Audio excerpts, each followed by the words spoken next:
Michael, you trying to cop? Because we only selling 50s. You know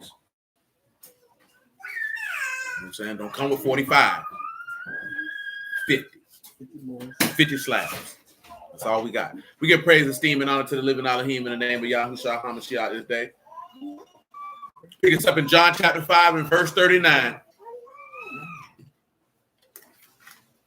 Search the scriptures, for in them you think you have eternal life. And they are they which testify of me. And you will not come to me that you might have life. I receive not honor from men, but I know you, that you have not the love of Elohim in you. I come in my Abba's name, and you receive me not. If another shall come in his own name, him you will receive. How can you believe which receive honor one from another, and not the honor that come from Elohim only? Do not think that I will accuse you to Abba. There's one that accused you, even Moses, in whom you trust. Had you believed Moses, you would have believed me, for he wrote of me. But if you believe not his writings, how should you believe my words? They have cleared the crashes off the Matthews Bridge. Psalm 78 and 60. I left a little part off of that and what we were looking at last night in the book of Ezra, where he ran down his complete thoughts and the things that occurred with them messing with strange women.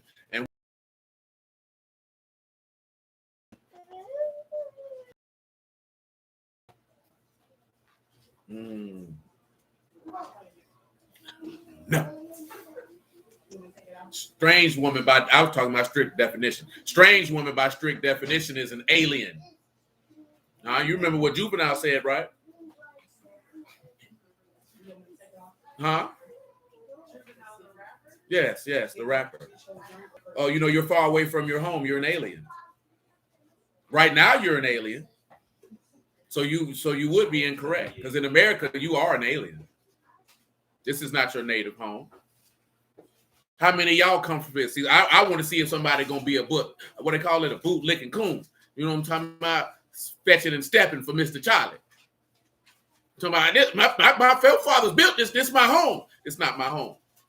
I said that for a reason. Who can recall what verse in the text, the mindset you're supposed to have for you to sit back so that you know that you are alien? Is a verse for it. I'm gonna see who knows what it is. You know what it is, Mike? The verse that I'm referring to, but this is above your pay grade because you are but a lad. No, sir. Anybody? What about you, Lee? I can see you over there a little bit. I got a little glare, so I can't see too well.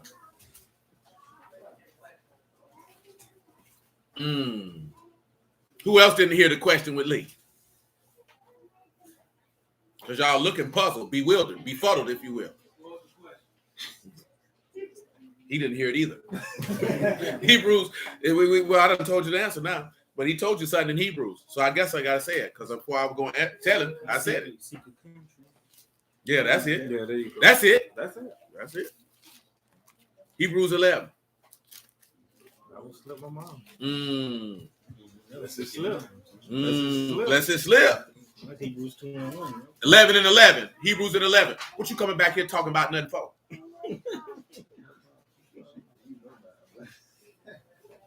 There's nothing here. Sit down. No talk. We'll sit down. Very well, sir. You would be correct, sir. Hebrews 11 and 11, though. Matter of fact, you can make it 8. By faith, Abraham, when he was called to go out into a place where he should after receive for an inheritance, obeyed. He went out not knowing where he went. By faith, he sojourned in the land of promise as in a strange country, dwelling in tabernacles, with Isaac and Jacob, the heirs with him of the same promise. For he looked for a city which had foundations, whose builder and maker is Elohim. Through faith also Sarah herself received strength to conceive seed, and was delivered of a child. And when she was past age, because she judged him faithful who had promised. Now I'm gonna pause for a moment because a brother asked this question, and I'm gonna ask it to you.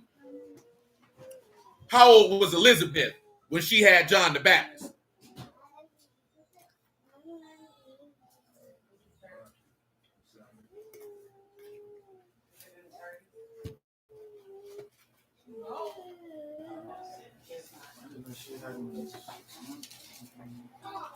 How old was Elizabeth when she had John the Baptist? I'm only asking this here because a brother on my page asked this question and a bunch of people gave him some horrible answers. I ain't gonna lie to you. It's a trick question. You can't answer it. It did say she was stricken in age. I want to confirm if I gave that answer. When you look at it in the Greek, stricken means old, for lack of a better term, meaning that she was postmenopausal. Y'all do know what postmenopausal means, right? I would hope you young ladies do, because it's staring you in the front in your windshield. Shoot you closer to it than further away from it. That's all right. That's right. What you mean, not you? You got less childbearing years in front of you than you have behind you. That's right. Shoot.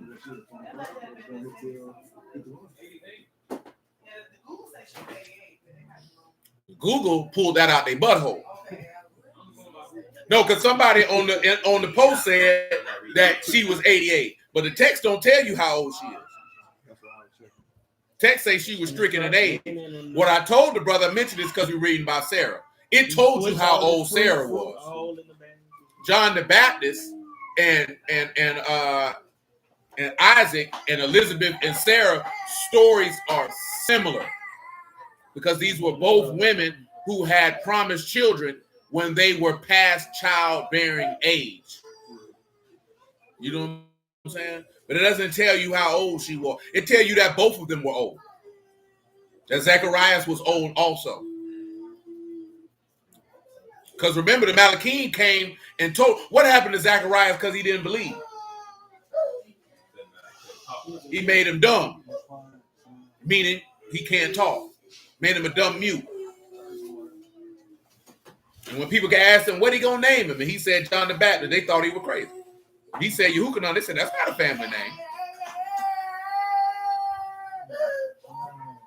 Boy, Joe, you always with that rabbit, boy. I just asked that there because I had a conversation with somebody about that.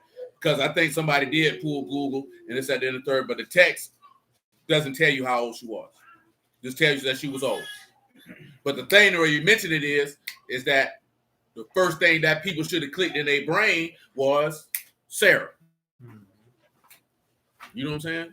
You just getting a gospel installation of Sarah. Why is that the case? Because John the Baptist or Yehukanan the Immerser is a child of promise the same way that Isaac was. And you should know that he was promised to appear in the book of Malachi, the 3rd chapter, and in Isaiah, the 40th chapter, also in 1 Samuel, and a few other locations if you're skillful enough to pinpoint them. You know what I'm talking about? What was John the Baptist's purpose? To pave the way, to tell you how to get in the house. So when the house showed up, you would know that this the house. No, he was giving you directions. Hey, come here, little Joe. Come here, little Joe. Little Joe. Come here, little Joe.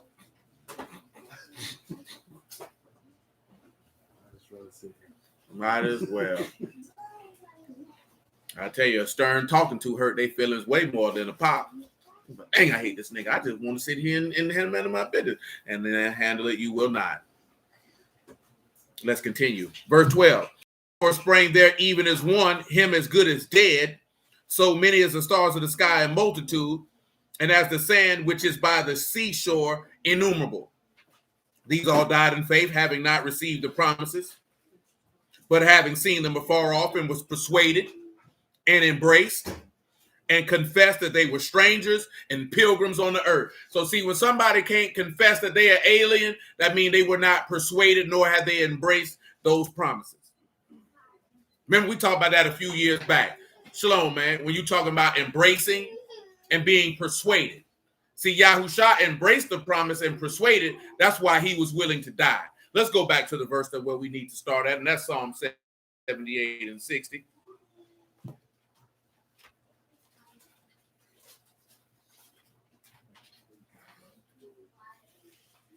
So that he forsook the tabernacle of Shiloh, the tent which he placed among men, delivered his strength into captivity, his esteem into the enemy's hand. He gave his people over also unto the sword, and was wroth with his inheritance. The fire consumed their young men. Their maidens were not given to marriage. Their priests fell by the sword, and their widows made no lamentation. Then the Lord awakened as one out of sleep, and like a mighty man that shout by reason of wine. He smote his enemies in the hinder parts. He put them to a perpetual reproach. Moreover, he refused the tabernacle of Joseph, chose not the tribe of Ephraim, but chose the tribe of Yehudah, the Mount Zion which he loved, and built his sanctuary like the earth which he established forever. He chose David also his servant and took him from the sheepfolds, following from youths great with young. He brought him to feed Jacob his people, Yasharal his inheritance. So he fed them according to the integrity of his heart and guided by the skillfulness of his hands. Now I'm going to stop and take a look at skillfulness one time for the one time. Skillfulness is a word that you haven't heard in a while, but it is tabun, tau, bat, u, and noon. You can proceed. Tau, bat, u, and noon. It means understanding, intelligence, and a personification of a teacher. See, because you can't teach if you don't have understanding, intelligence, and insight. It's going to be very difficult for you to do so.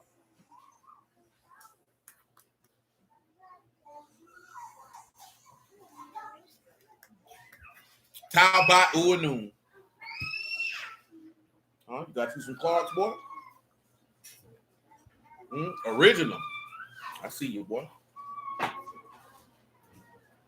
That's the shoes of a gentleman and a scholar. And a fly nigga. I appreciate that. You see that, boy? You see what y'all on to? You know what kind of material that is, boy? Shalom, brother fence. That's premium suede right there, boy. You understand that? You see that? Gonna take care of them shoes, man, because them ain't sneakers, man. Them ain't running shoes. You know what I'm saying? Because you got your Hawaiian shirt on, so that means you trying to be a little distinguished, or you trying to be a little playful. So that you's a what you call it, a boy that plays. Are you a boy that plays? That's the story. I seen you play yesterday. I see the son of journey to the covenant of life. That's what Son got the same thing. The Son secures the covenant of life everlasting. Same difference. Now he said he's going to lead you by the skillfulness of his hand. That means he's going to lead you by understanding. Understanding is highly important. Why is understanding important, Michael? Do you know why?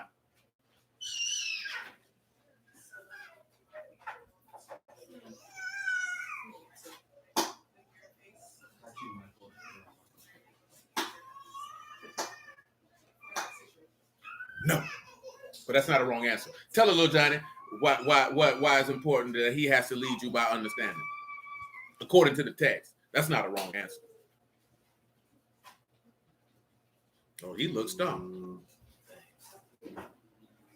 Hold on, he over here, his brain, he's straining right now. Yeah, definitely. Go ahead, Monte, because he's straining right now. No, but that's not wrong either. Do y'all know what it says, what it is with the text? Yes. Yes, if you lack understanding, you're worthy of death.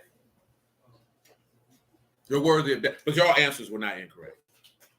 If you're talking about an actual practical application, they're not incorrect at all. But I was looking for that one there to see why he has to lead you by understanding, because if you lack it, then you ought to perish.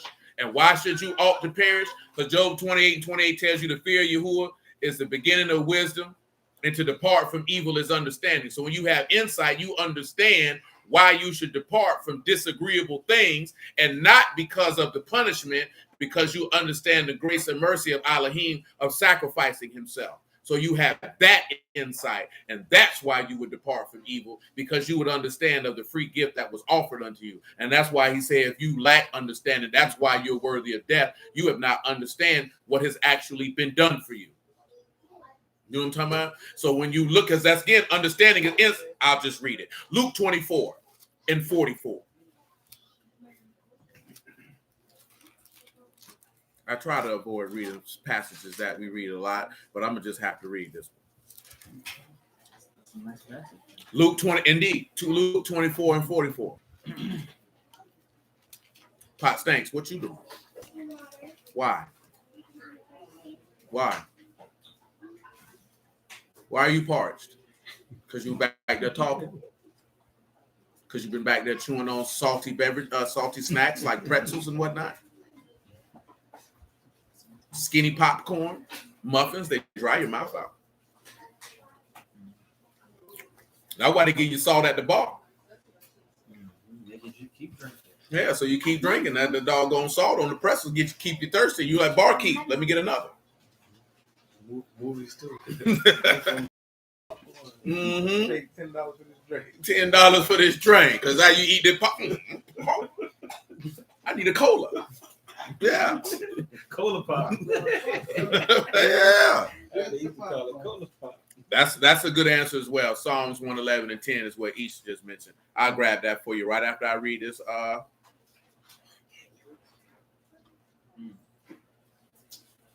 That's when they got the dentist. After I read this passage right here. I think we talked about this here because there's a passage, there's words in Psalms 111 and 10 that are not there. So let's look at this Luke 24 and 44. And he said unto them, these are the words which I spake unto you while I was yet with you, that all things must be fulfilled which were written in the law of Moses and in the prophets and the Psalms concerning me. Then opened he their understanding that they might understand the scriptures. So what was he opening their minds up to? To understand that a man had to die for the remission of sins.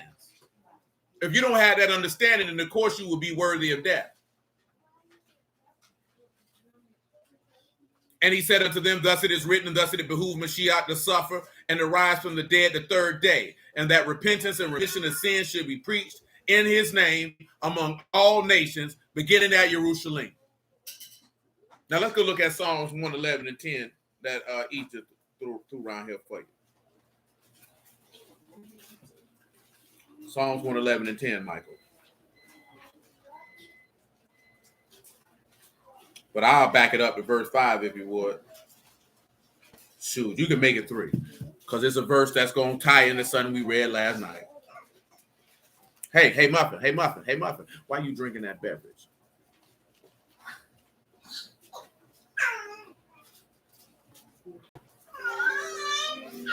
You seem to be confused.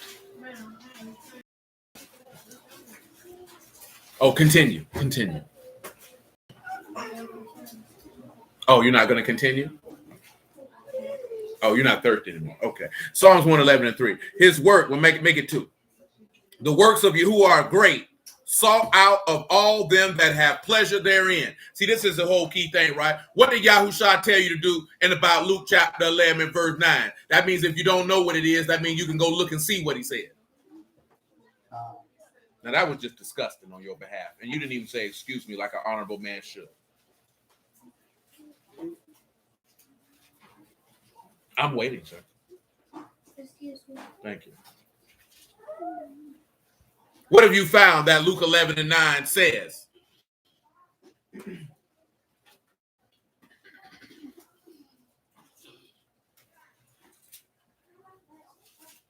Oh, y'all ain't figured it out?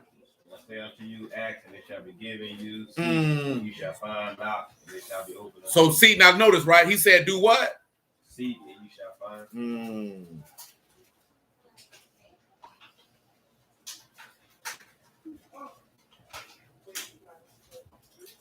Praise the Lord. That's another one. Good 2 bands. Just like that. Yes, sir. I appreciate that. And Michael, yes, you were correct. This is the key component. In Matthew chapter 5, what did he tell you you need to seek first? So if you're seeking his kingdom, does anyone recall the Hebrew word for kingdom? And what does that word mean? Correct. Dominion, reign, rule. That means he's telling you to seek the rulership of Elohim first. So notice he said that you have to take what? Pleasure in it. See, this goes back to what we were talking about before. See, more people don't seek after Yahuwah because they don't have any pleasure in what he has to say. What did he tell you in yes, sir, son? I just seen that you said that. What did he say in what I did, Jeremiah 6:16? If you don't know what he says, that means I've given it to you for you to see it for yourself. Jeremiah 6:16.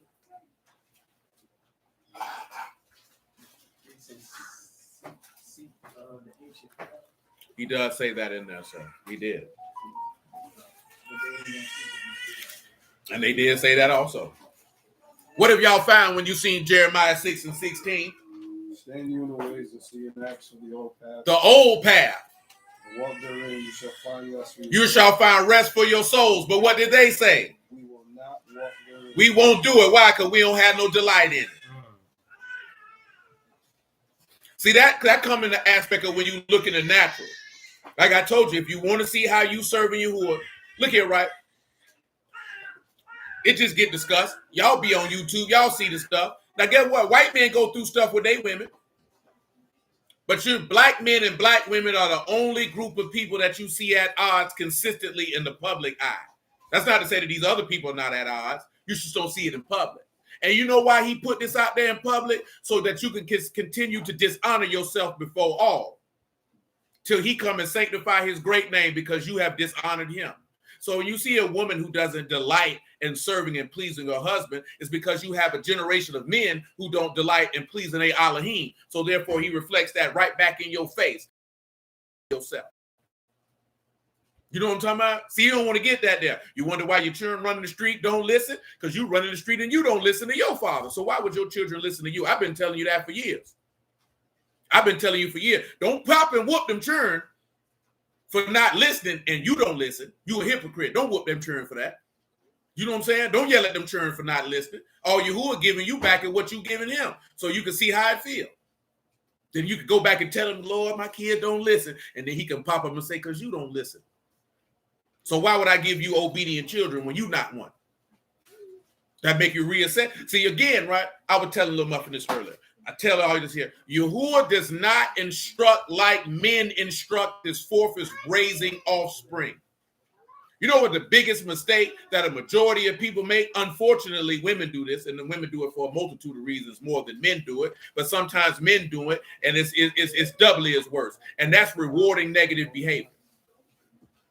You know what I'm saying? See, women sometimes reward negative behavior in order not to deal with the behavior. You understand? It's not just saying like, oh, let me give this child this. It's because if I give them this reward, they will leave me alone. And they can go about their business, and I don't have to have the consternation of dealing with whatever it is that they're doing. That's why the man is important, because structure and order does not come from the woman, it comes from the man.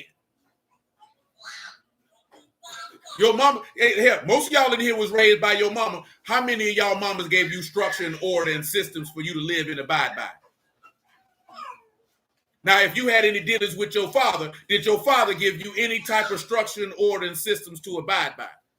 Because if he didn't, then that tells you more about him than it does about your mama. It really tells you that your mama clearly wasn't thinking properly when she laid with your dad. That's right. You know what I'm saying? That's what that's telling you. Because we're going to have to keep it a buck all the way around the board. If your mama let a nigga go in her raw who had no structure, system, and order, vision, and plan, that means your mama was a young fool. You know what I'm talking about? So you're going to have to strip this stuff away of seeing your mama and daddy through roll-colored glasses and understand that a lot of the decision-making that you made came from the poor decisions that they made. You know what I'm talking about? Because that means they ain't have no wisdom and no understanding to give you so that you would not make poor decisions. See, we don't want to do that. I done already told you that one. See, I don't live in that fantasy world, never have, that black mamas can't do no wrong. You lying to me. Boy, I done grew up with too many. Boy, they mamas was wrong. Boy, I knew a nigga, boy, she let this man, this ain't even his daddy. She let her husband beat this boy with a tire brush for going outside. Nigga, I wouldn't care if that was my own son, but I'm not finna let you beat my son with no tire brush.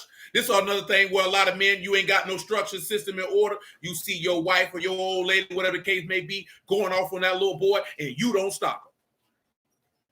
You don't tell her you ain't finna talk to him like that. You're not finna do them churn like that. You sit there and let it slide. You's a coward.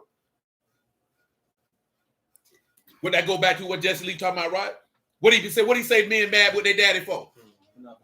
For not protecting them from their mama. Boy, that's your job. That woman emotional. You got to protect that boy from her. Not because she's evil, because emotions can have you going from here to here. This is sometimes things that they do that's not intentional.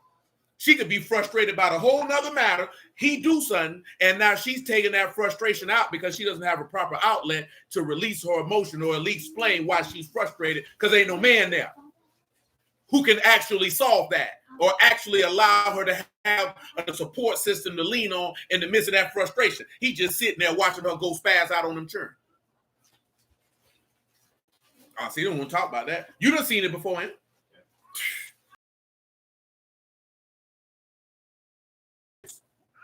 Look at the niggas you grew up with. Do these niggas have sound, functional minds? Do these niggas have healthy interactions with people on a consistent basis? That's how you know that stuff don't work. See, that's where we get the big problem at. The woman wrong, the man wrong, nigga, we all wrong because we ain't serving you. So that's the end of that. That's it. You know what I'm saying? That's the end of that. Ain't no the man wrong, the woman wrong, the whole nation wrong. Because you refusing to adhere to the will of your God. So how you going to love your wife properly? How your wife going to respect you? How you going to raise healthy and functional children? It's going to be difficult. And the only way that that's going to be fixed is niggas put their feelings and pride to the side and go ahead and take that junk on the chin. Because I done told you before, if we don't want to take it on the chin, then we saying F the kids. And that ain't right, is it, Khalil? See, he said it ain't right. He ain't got no space. He's like, shoot, I don't agree with it. See, that's why he sucked his thumb. He said it ain't right. It ain't right, is it? If we don't realize that, when you really sit back and look at it and you see how messed up in the head some of your peers is, I ain't even talking about if you looking at yourself. You know this stuff ain't right out here. You know it ain't right.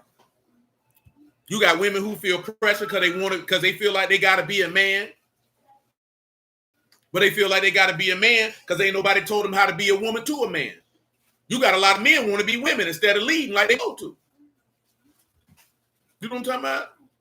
You want her to care about your feelings. Nigga, get your cow behind out of here, nigga. She don't care about my feelings, bro. Why is you even having that type of thought pattern? You know what I'm talking about? Because we ain't talking about feelings. It's just like, hey, my daddy died. I'm sad. Nigga, you just in your feelings. And you want her to care. How she gonna trust you, boy? Or the same thing we were talking about last night. That boy saying can't nobody feel confident if you're struggling. See, we ain't talking about a rough patch. We talking about, well, you know what? Some niggas been struggling for 10 years straight doing the same thing. 10 years straight, still complaining about being broke. And he can and what they be saying with his daddy, man, she don't never listen to me, bro. She always sizing. Shoot, she finna punish you for the rest of your days. She gave you 10 years of the vitality of her womb, and she ain't got nothing to show for it but hard times.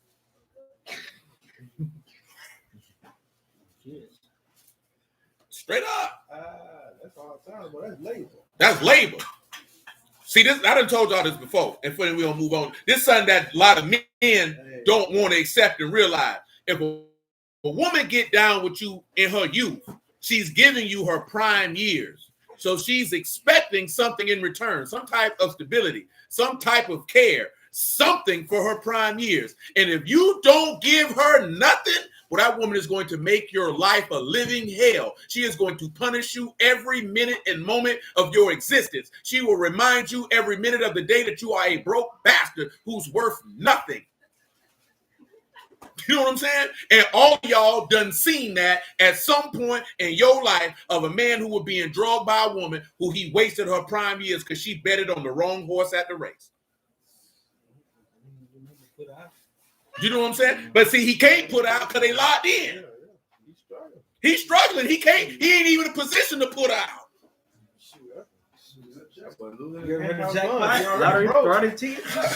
He can't. He can't put out. But it's the thing, though.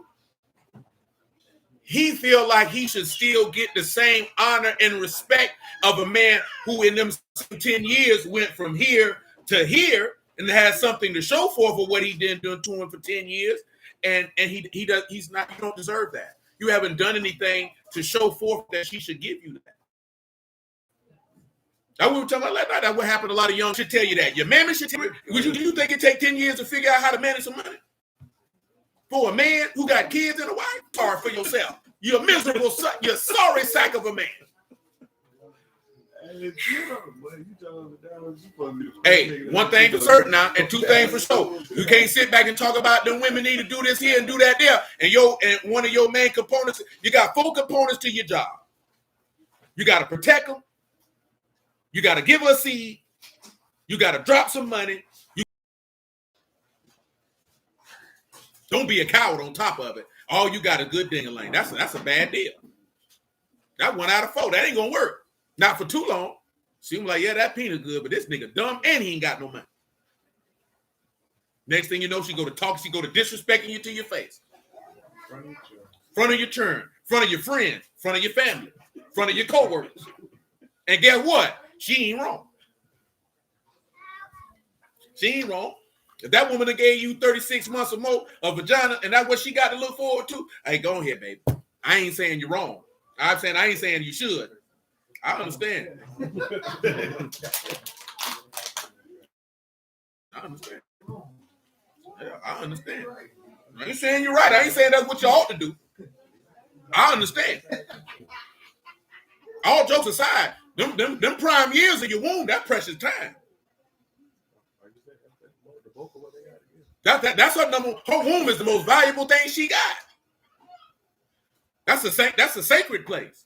And she done said, I'm going to give you that from age 19, 20, 21. Because this is what she's looking at. The time I wasted with you, I possibly could have got with somebody who could have produced something. That's why they be mad. You know what I'm saying? It don't be, I could have got this super fine dude over here. The time I wasted with you, because at the end of the day, they want to be, well, good. We all know this here. Yahuwah don't promise you no secure foundation other than to being built on this house. You're going to have food, you're going to have clothes, you're going to have some shelter, and you ought to be content. And that's what Jacob asked for. Give me bread to eat, give me a garment to put on, and I'll serve you in this house.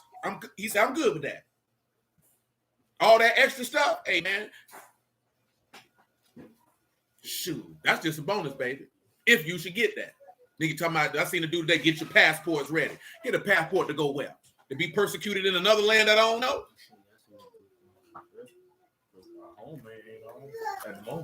It's all the way ugly. It's all the way ugly. Come on with it, man. I'm going to tell you what it is, right? You got to have pleasure. Most men don't take pleasure in serving, so their wives don't take pleasure in serving. You don't take pleasure in serving Yahuwah or your brothers. So you know your wife ain't going to do it. Psalm 111:3. It's just harsh, but it is what it is. I didn't want to give you a perspective, because guess what? We the only people fighting like this. White people fight, but don't get it twisted. White people be online fighting about the same stuff too. They just do it differently. They just not going to openly and wantonly disrespect one another in public. But better believe, them white boys on the internet going ham about the white chicks. They be mad and upset. Definitely. They be on Reddit, they be on YouTube, they be on Twitter. Man, shoot. Don't believe that hype talking about white women gonna love you and be submissive and listen. I can tell you ain't been around too many white women. You know that's the stereotype, right? White women let you do anything. Shoot. Beat you some white men been married for a while. They'll tell you they wives ball busters. You wonder why a lot of these white men be coming to work looking miserable and sad. They hate their life. You think it's just black men who be riding around don't want to come home? Come home.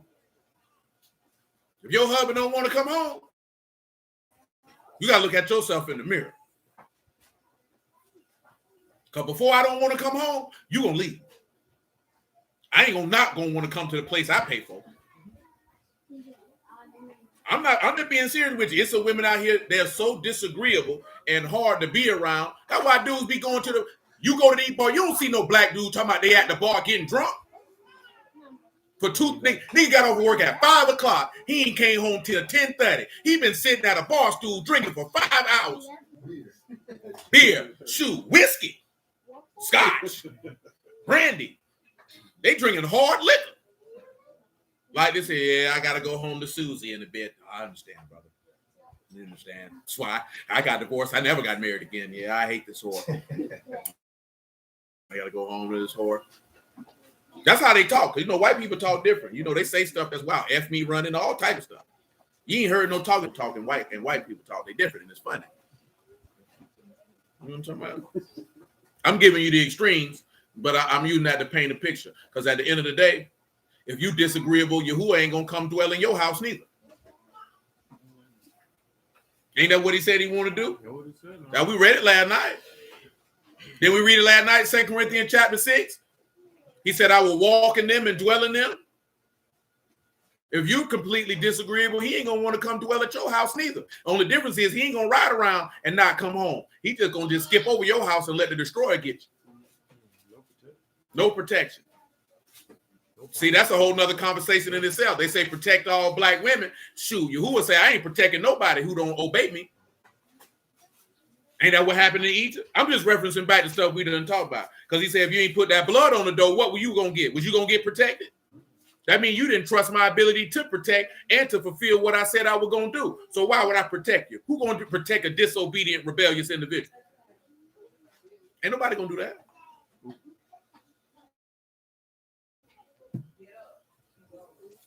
Verse 4, his work is honorable. This is Psalms 111, by the way.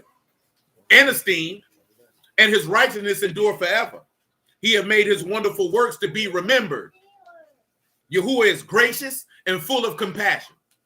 He has given meat unto them that fear him. He will ever be mindful of his covenant. What did we read last night about meat, if you would? Flesh. We read something about it last night. Who recalls?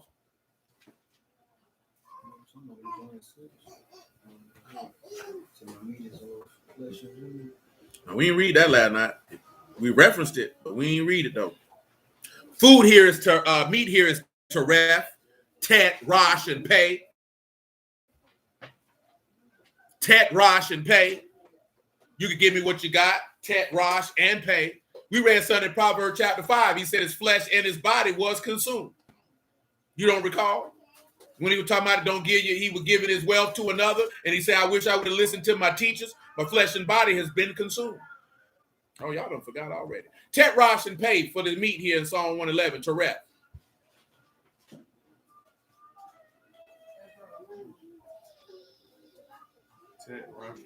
Tet, rosh, and pay. This would be an easy one for you.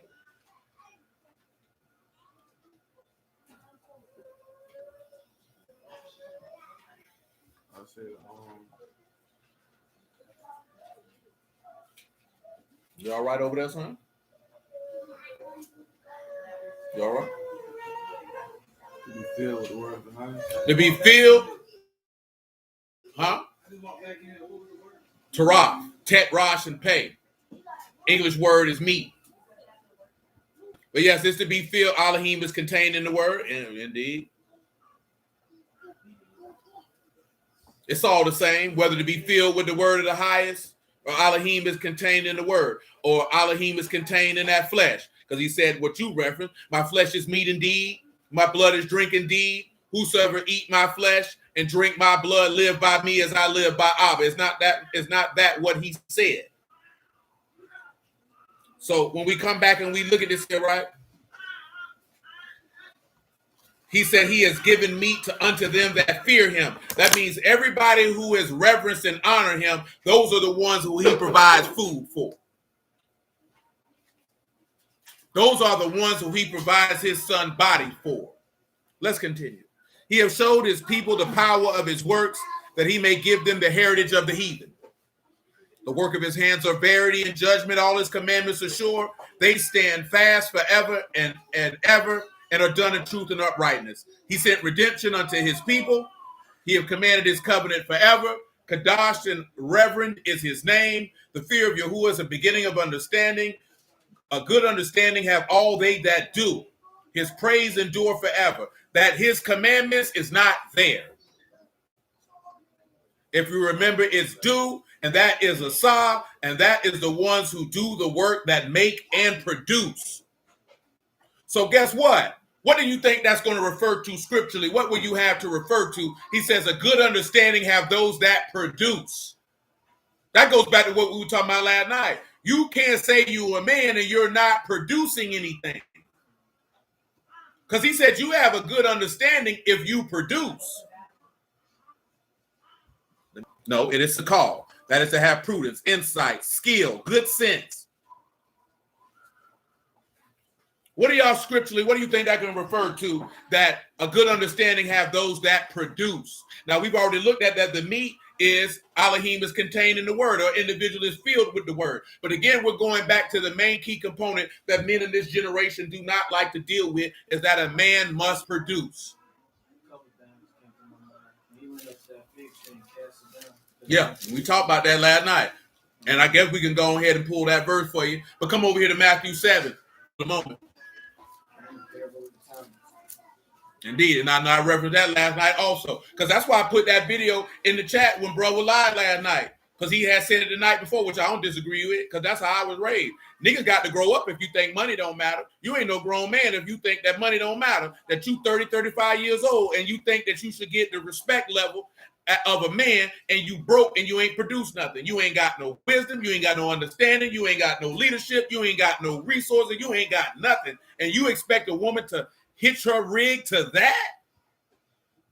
You want a woman to submit to that? What is she submitting to? You are clearly an incompetent fool. And there's no way around that.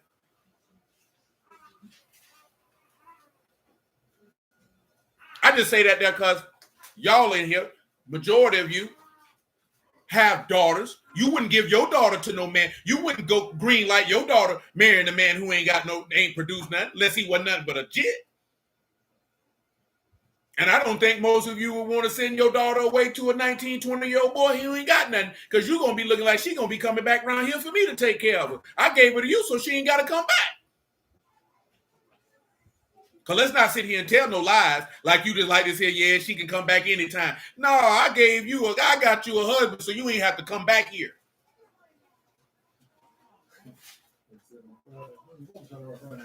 Me and your mama trying to walk around the house naked. You got to go.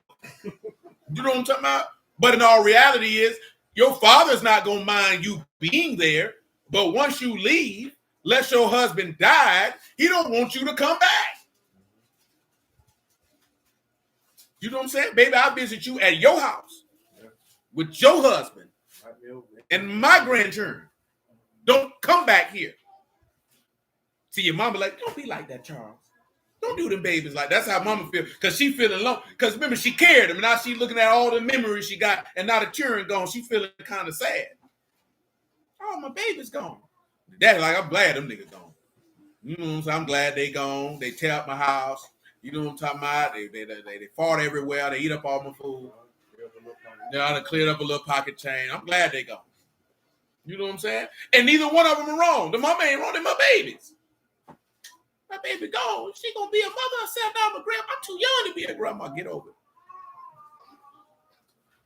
You know, that's how you know that young crazy, because they don't even these young girls don't even want to call themselves a grandma no more. I gotta say young because they ain't old. I'm a grandma. No, you're a grandma.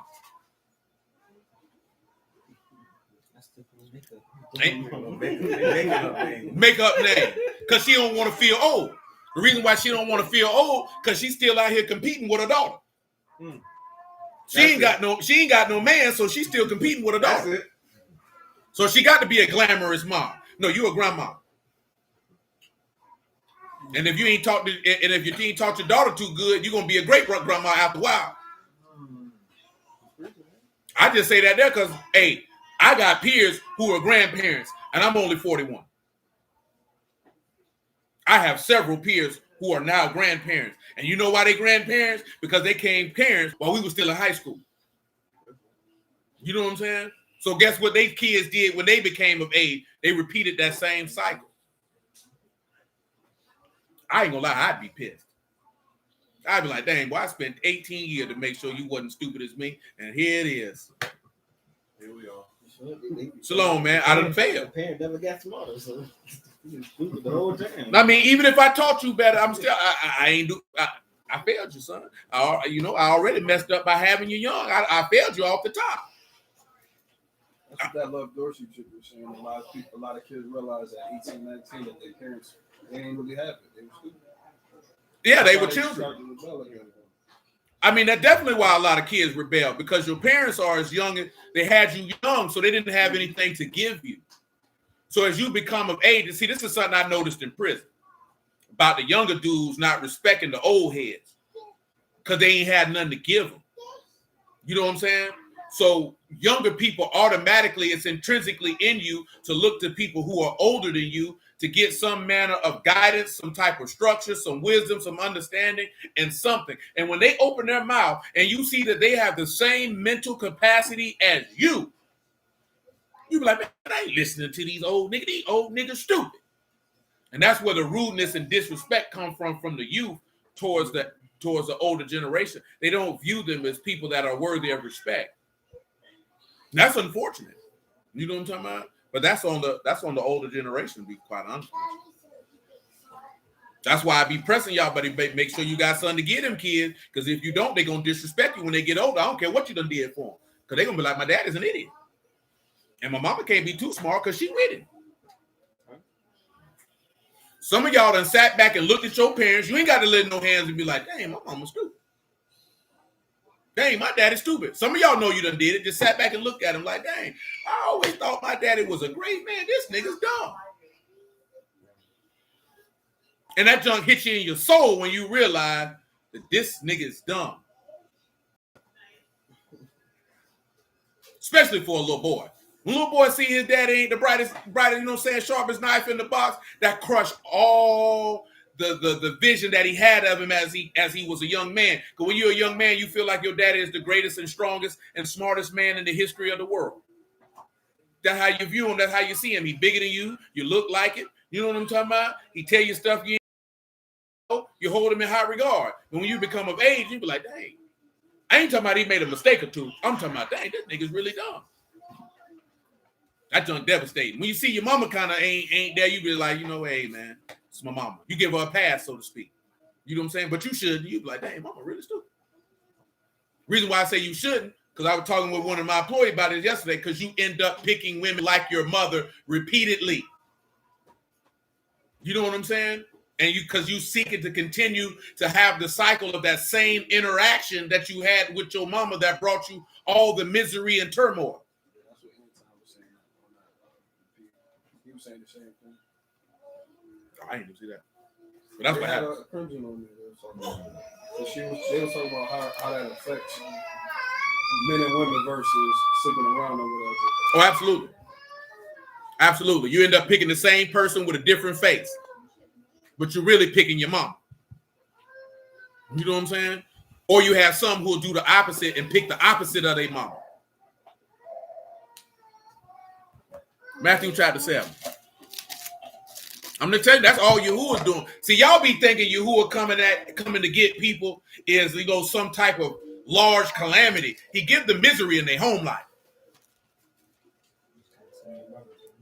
That's how he get a lot of people.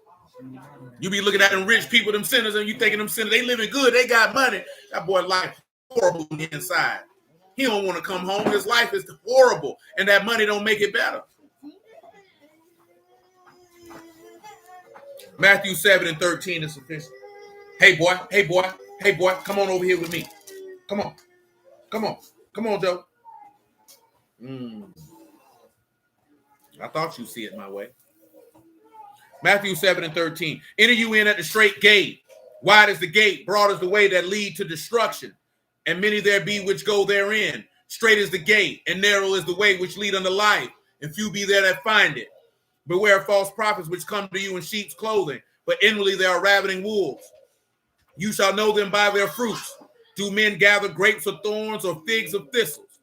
Why has some milk thistle this morning? That junk nasty, boy. Good God Almighty. He said, you shall know them by the, I'm telling you, bro, that's milk thistle seeds, man. And he gave me for some digestive help. I mixed them with my cumin seeds. You know what I'm talking about? What's milk? Milk make this? That's just what they call it. Oh, okay. That's why I was confused. No flavor. Because he said, I thought this came off plants. That's a plant. But where the milk come from? Oh, okay. Milk this is a plant. Yes, sir. I'm thinking you had some Milk with this in. No. No, that's a plant. There it is. Well, they ain't give me a picture. Well, they had a picture. I'll check it out. Yeah, it's a flowering herb. Native to our homeland in the Mediterranean.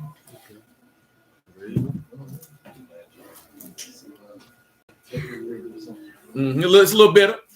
It's a little bit on the way down. I had to mix it with some honey. Didn't work.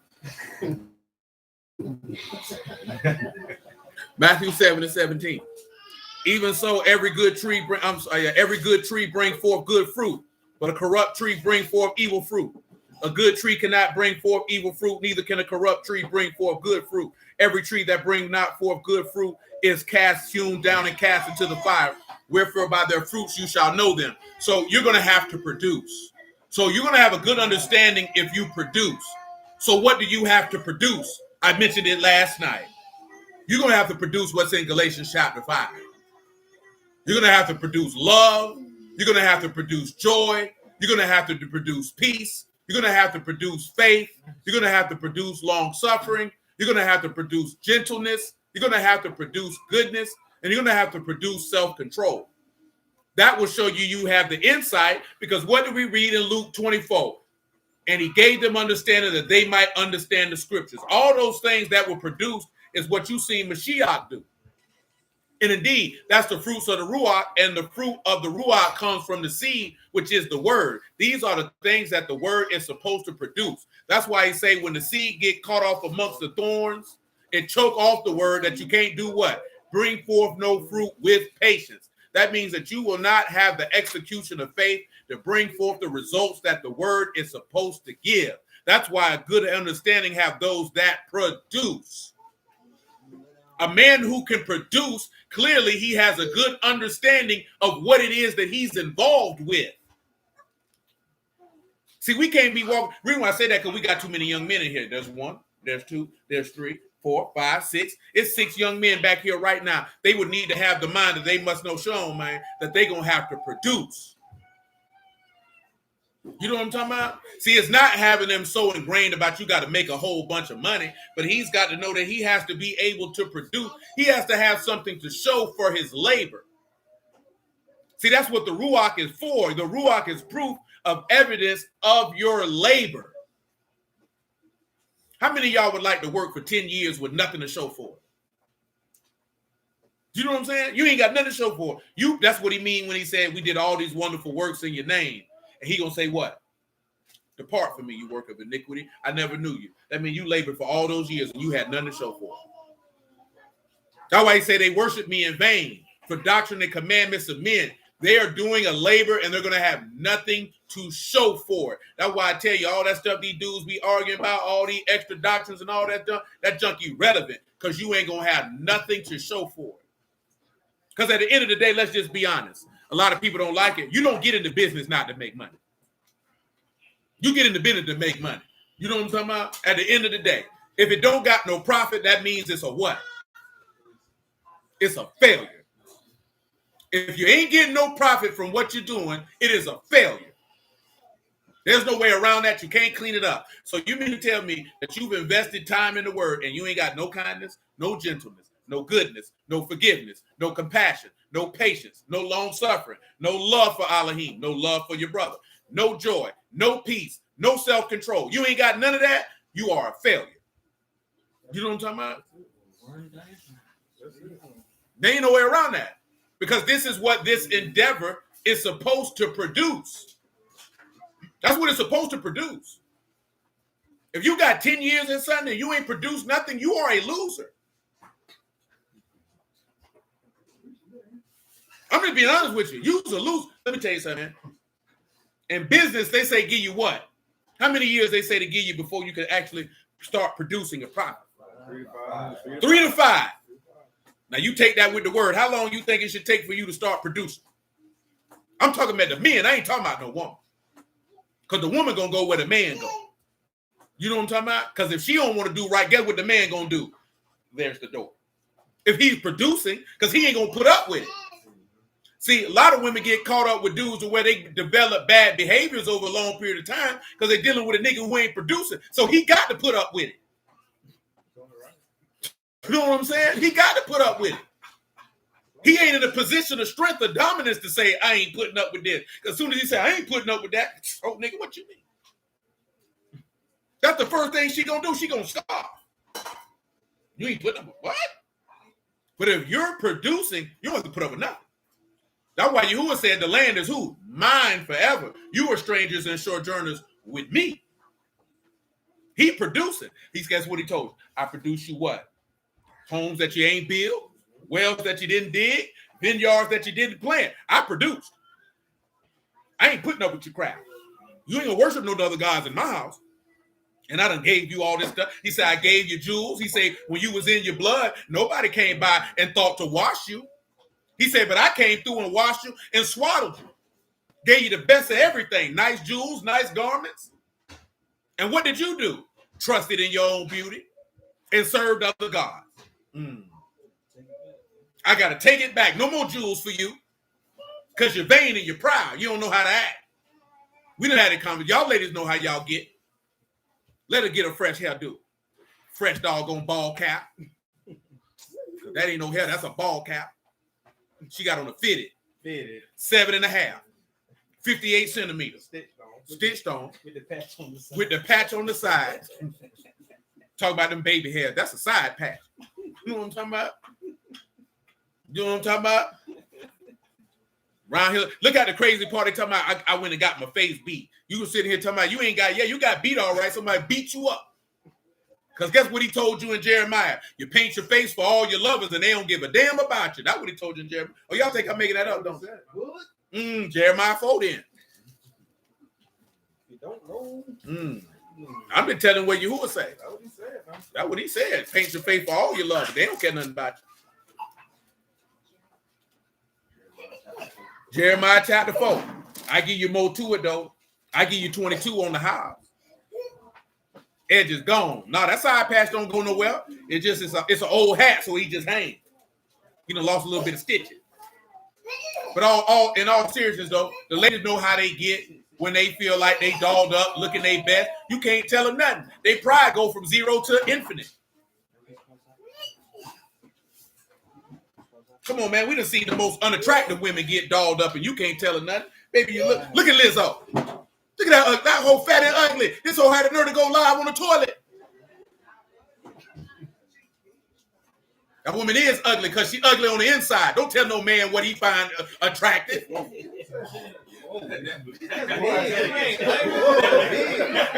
gonna date her? Y'all gonna date her? You can say what you want to say. That woman ugly on the inside. So she gonna be ugly on the outside. Nah, she mediocre. Not ugly. Nigga ain't talking about her weight. I'm gonna tell you something, right? She's automatically less attractive because you clapping your booty cheeks in public. Y'all don't realize the way a woman carries herself. It can make her face look a hell of a lot better to a man, and the way she carries herself can make her look a hell of a lot uglier. But that's something that y'all women don't understand because y'all don't sit back and look at that. You be like, why he like her? Y'all seen Shiloh How? That's how it works. Y'all seen it. Y'all seen Shiloh How? That's really how men be. You know what I'm saying? And I'm saying in the regards of if she has a good personality and a sweet disposition, it can make her physical features seem more attractive in his eyesight. But to your point, if any of the girls that niggas think they is cute, that just went live in the toilet with their drawers like that, she would be instantly unattractive. If Beyonce was sitting on the toilet with in her drawer, taking a dump, talking about this, that, and the third, and the eyesight of the majority of men, she would no longer be as attractive if they viewed her. It's not happening. I mean, she's an attractive lady. I mean, she's an attractive lady. I think most people don't. I ain't gonna tell you no lie. I need to go in the bathroom. I don't care if that nigga on the toilet or not. I'm coming in there. I ain't waiting. I ain't waiting for nothing in my house. I ain't waiting. Our bathroom big enough. You know what I'm saying? That bathroom in there big enough. I ain't waiting. It ain't like it's too bad for them, so what you really doing?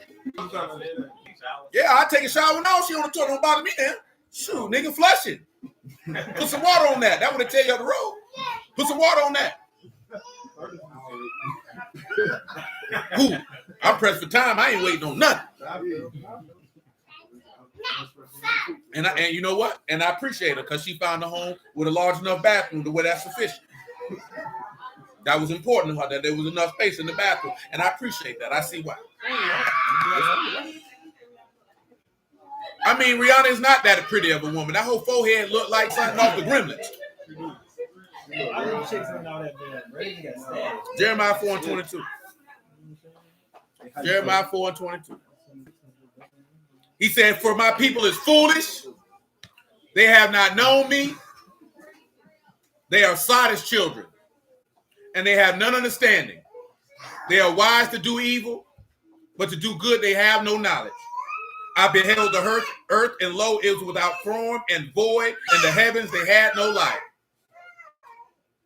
I beheld mountains, and lo, they trembled, and the hill moved lightly. I beheld, there was no man, all the birds of the heavens were fled. I beheld, lo, the fruitful place was a wilderness, and the cities thereof were broken down at the presence of Yahuwah, and by his fierce anger. That is the return of Yahuwah, if you ain't picked up on that. For thus saith Yahuwah, the whole land shall be desolate, yet will I not make a full end. For this shall the earth mourn, and the heavens above be black. What he told you he was going to do.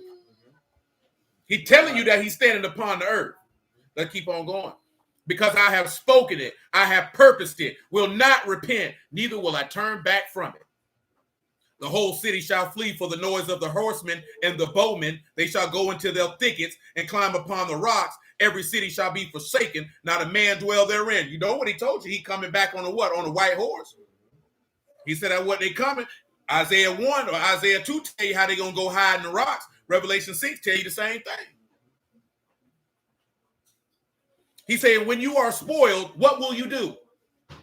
Though you clothe yourself with crimson, and though you deck yourself with ornaments of gold, and though you rent your face with painting, in vain shall you make yourself fair. Your lovers will despise you, and they will seek your life. Now, like this here, right? And all he's just here telling you is, no matter how much you beautify yourself, it ain't going to mean anything. Especially in the day of his wrath. But he said your lovers are going to despise you. He said and he said they'll seek your life. He said, for I've heard a voice as of a woman in travail. The anguish is her that bring forth her first child. The voice of the daughter of Zion that bewail herself, that spread her hands, saying, woe is me now. My soul is weary because of murderers. I think y'all know what that is. Do I need to explain it? Michael, you look like you don't know. Yeah. Oh, so it ain't spotless for you. Don't roll your eyes at me. I done told you about that. You getting a whooping later. She getting a whooping. She got to go outside, man. That nigga done that. This nigga is. Go to bed. That nigga nasty. That nigga name mine always in the freaky place.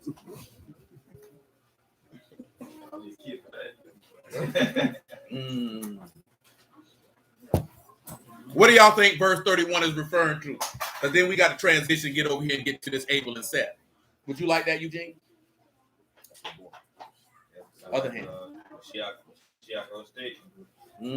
How you gonna validate that? How you gonna prove that?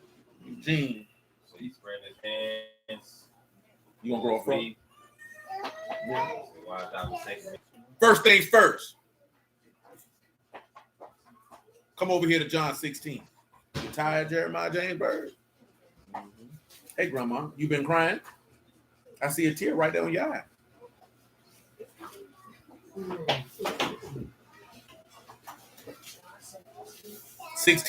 Michael. 16.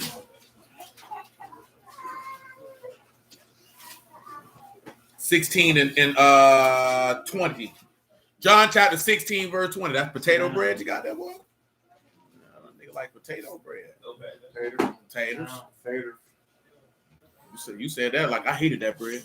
She always gave me potato bread and pumpernickel. That's why I was keep jelly. Grandma, you all right? You sure? You know how to talk? And why you ain't talking? Huh? Because you sad. What you over there crying for? Come here. What you over there crying for? Why you got tears in your eyes? Huh? Because what?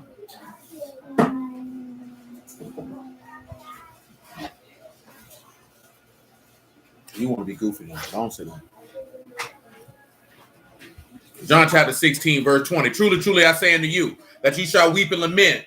The world shall rejoice, and you shall be sorrowful, but your sorrow shall be turned into joy. A woman, when she is in travail, has sorrow because her hour is come. But as soon as she's delivered of the child, she remember no more the anguish for joy that a man is born into the world. What did we just see right here in Jeremiah 4? She heard a voice, for I've heard a voice as a woman in travail, as anguish of her that bring forth for what? Firstborn. Remember what we were talking about last week. Firstborn belong to who? Firstborn that come through what? So how does that work? How many firstborns can a man have? Huh? You said a lot. Good job. What'd you say? Yeah, it would be depending on how many women he inseminated. How many firstborns can a woman have? Just one.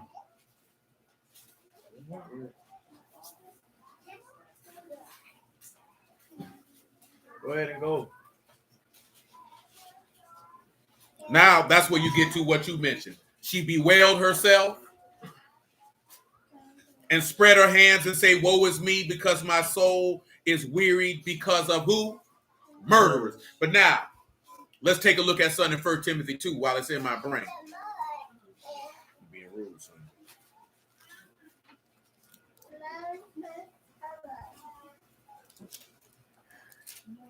It might be 2 Timothy. Make sure.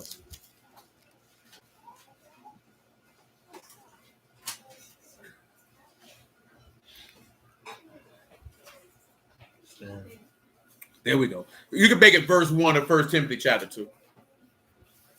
Verse 1 of 1 Timothy chapter 2.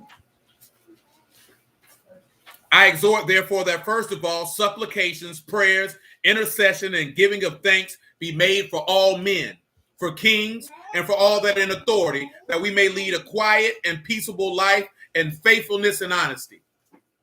This is good as acceptable in the sight of Elohim, our Savior, who will have all men to be saved and to come to the knowledge of the truth.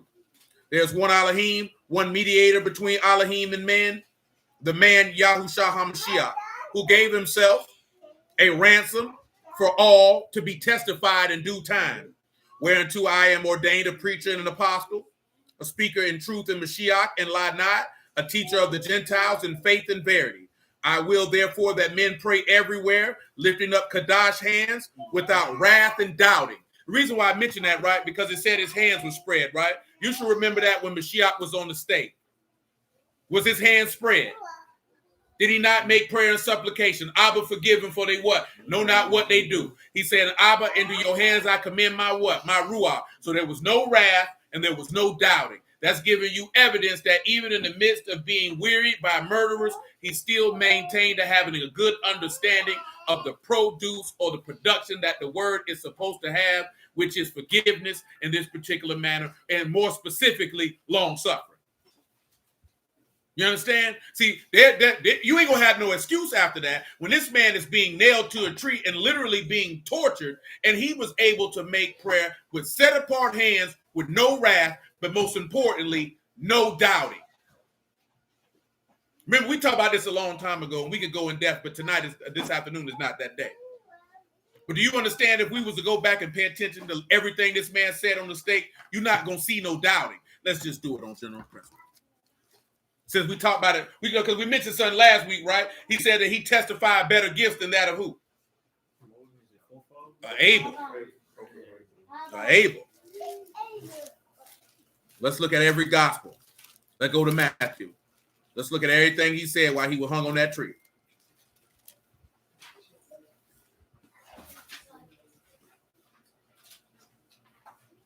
Now, you only got one statement from him in Matthew 27, verse 46. It just mentioned because he said he cried out because he was weary in Jeremiah, right?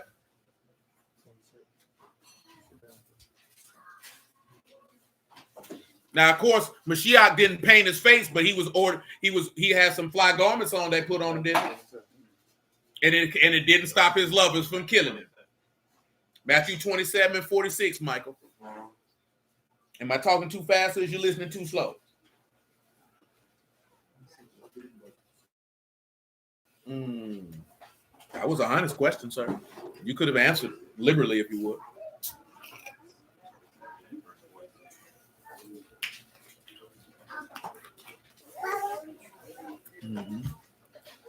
And about the 9th hour, Yahushua cried with a loud voice, saying, Eli, Eli, lama sabachthani. That is to say, my Elohim, why have you forsaken me? Remember, we already read Psalm 22 where this was contained at, right? And you've seen the level of hope that was contained in that song. You have to go back and look at that on your own time. We're not going to rehash that right now. You should also remember from the prophet Habakkuk, what did he say? That wrong judgment proceed. And that the sinners take out men who are more righteous than him. But you would also know the law. That's why you wouldn't doubt. Because what did we read in the law? The wicked will never be what? Justified before the righteous. That's not going to happen. Let's go to Mark. Let's see what you find.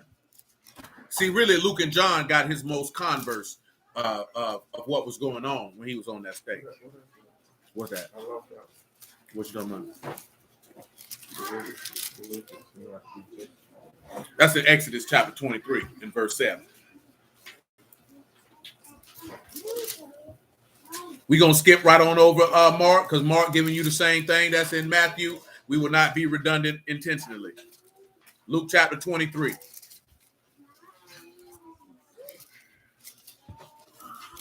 There we go. First things first, Luke chapter 23, verse 26. Let's look at his words while he's being hung.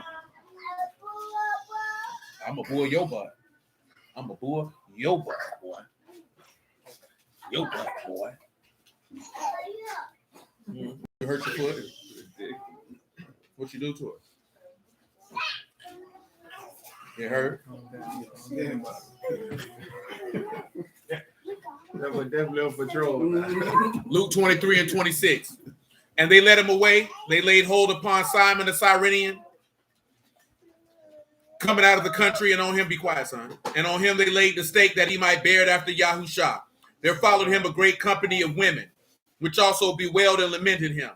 Yahushua, turning them to him, said, Daughters of Jerusalem, weep not for me, weep for yourselves and for your sons. That's the first time that you know there ain't no doubt in him. He told him, don't cry for me, cry for yourself and your offspring. He said, the days are coming, which they shall say, blessed are the barren, and the wombs that never bear, and the paps which never gave suck. Let me tell y'all something, right? And that Daniel chapter 7, now Revelation 12, and that Revelation 13, I know it don't seem that way. But boy, it's going to be a lot of killing out here in the earth, boy. The way it's going to be somebody be really looking like, boy, that woman blessed that she never had a baby. That's why he told you what? Pray that your Sabbath don't be, your flight don't be on the what? And he also say, woe to them are with what? It's going to be hard for you to move and be protected. But you know, when a woman is pregnant, she's in her most vulnerable state. That's also another reason why a man got to be a producer. When a woman's pregnant, she is in her most vulnerable state. She don't want to be with a nigga she can't trust to protect her in her vulnerability. When she pregnant, she can't take off and run no 4-3-40. Ain't even been down. It's rare. We ain't talking about no outliers. We talking about in general.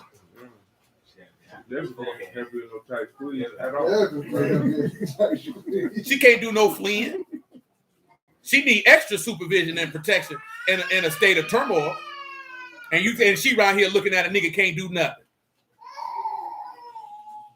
Get your phone, hey, I need a couple dollars for some groceries. I ain't got it right now. She like, nigga, you ain't never got it. She just says, don't worry about it. Long meat Willie around the corner got it. Y'all laughing. Y'all got friends who do it. I always call this nigga. He ain't never got nothing. Now she got Jody around there. Jody with the 40. Jody with the, he always got the 40. I had the nerve to see nigga posting to me and talking about I don't need 40, I need 40,000. Baby, you ain't sitting on $40,000 worth of vagina. Oh, man. Definitely. You gonna look out here talking about you need 40,000. Ain't but a handful of men on the earth can give 40,000, and he ain't gonna be like this here. I'm gonna have to rob somebody tomorrow. But let me tell you something, man. Just to be dead honest, 99.9% of Americans don't got $40,000 in their bank account.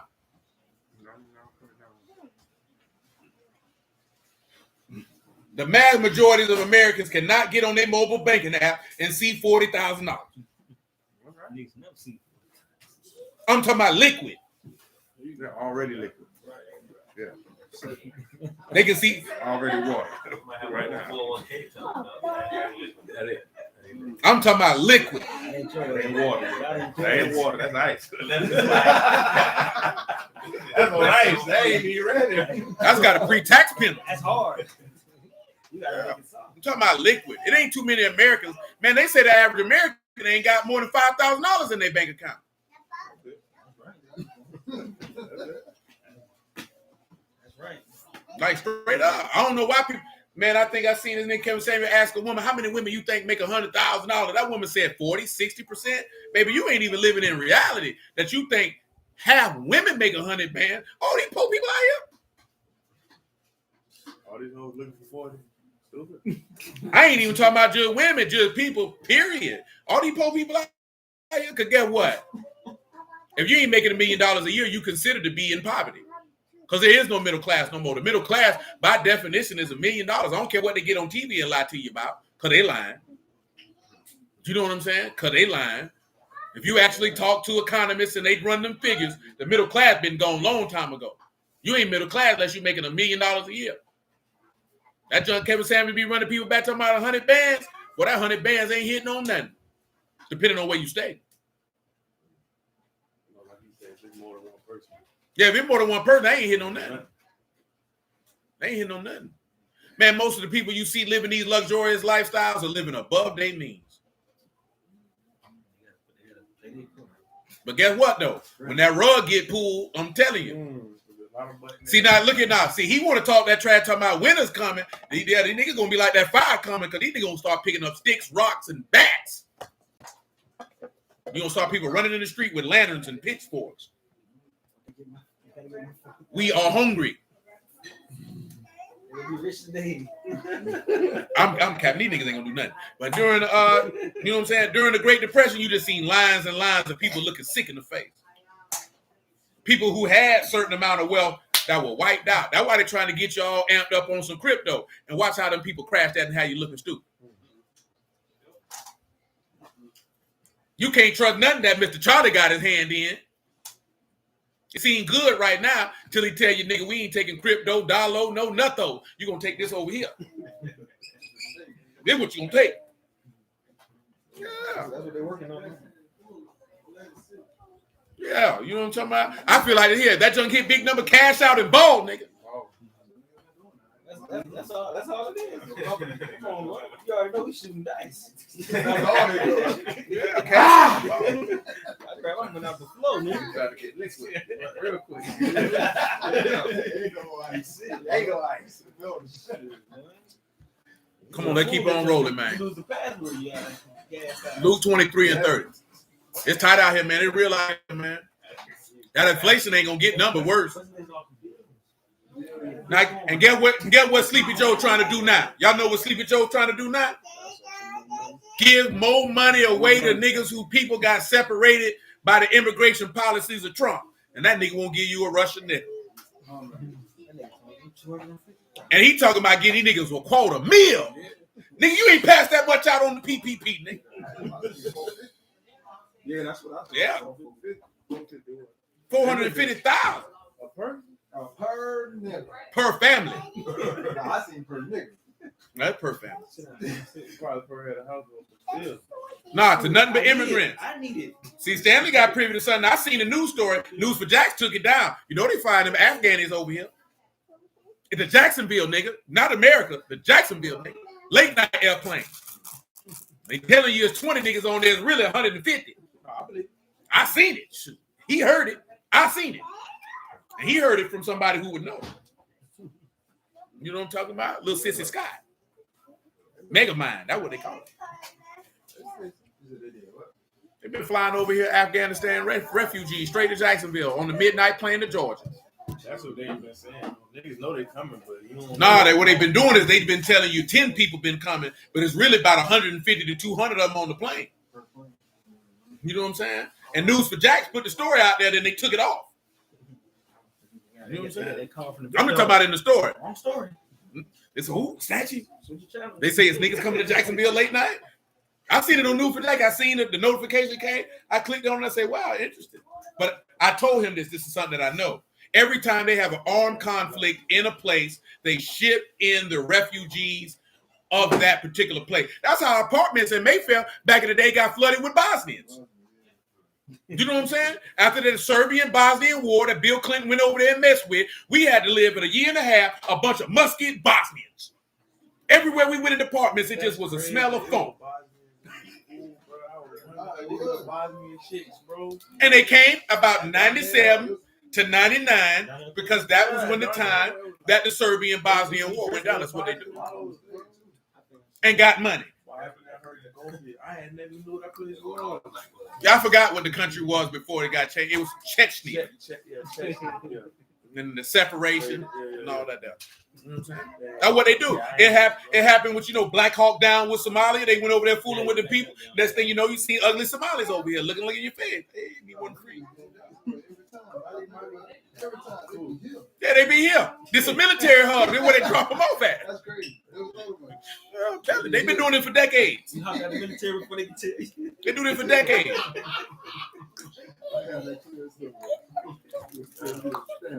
This always happens. I'm gonna tell you, pay attention to what's going on around you so you know. Now that John Brandon put in the chat yesterday with babies with black eyes and teeth. Don't you pay attention to that? When you see a baby born with full-grown teeth, come on, man. This white man sat in here and said babies being born with full teeth in their mouth. He could hold his head up. No, I had already seen this clip that he shared. That's why I said, why are you entertaining this? No, I had already seen the clip previously of these people lying. You don't even know that's a real baby. The baby got black eyes, no pupils. Talking about that's from a vaccine. I say, come on, man. Oh, he's saying vaccine babies. Yeah, that's what the white dude is talking. No, he said he found it interesting, but the clip, I seen it before he put that in there.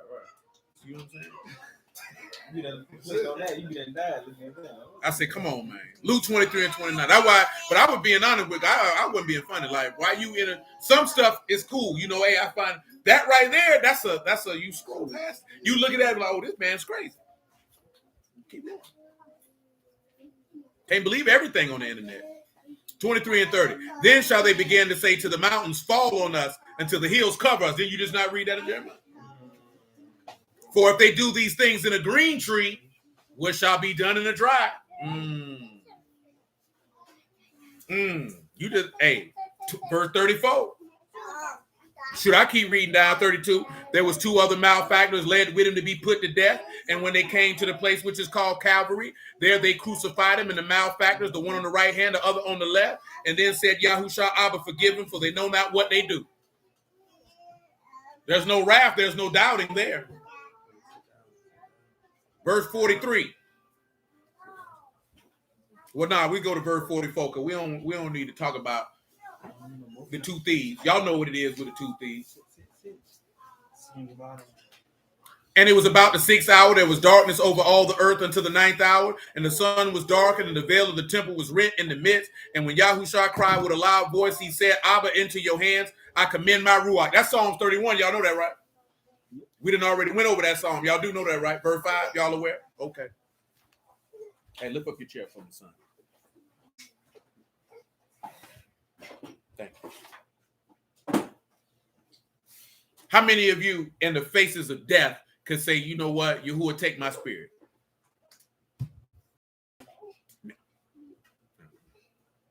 You ain't gonna find this in those. Stephen did. Let's take a look. Acts chapter 7. We'll get straight to the point of what he did when he did it and how he did it. Acts chapter 6, my apologies. Is it chapter 7?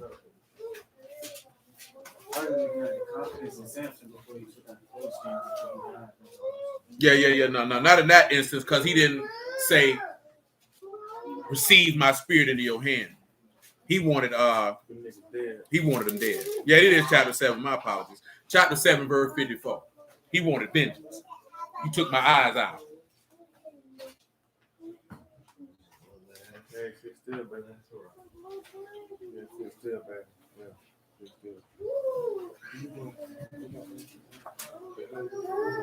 But you want to fight?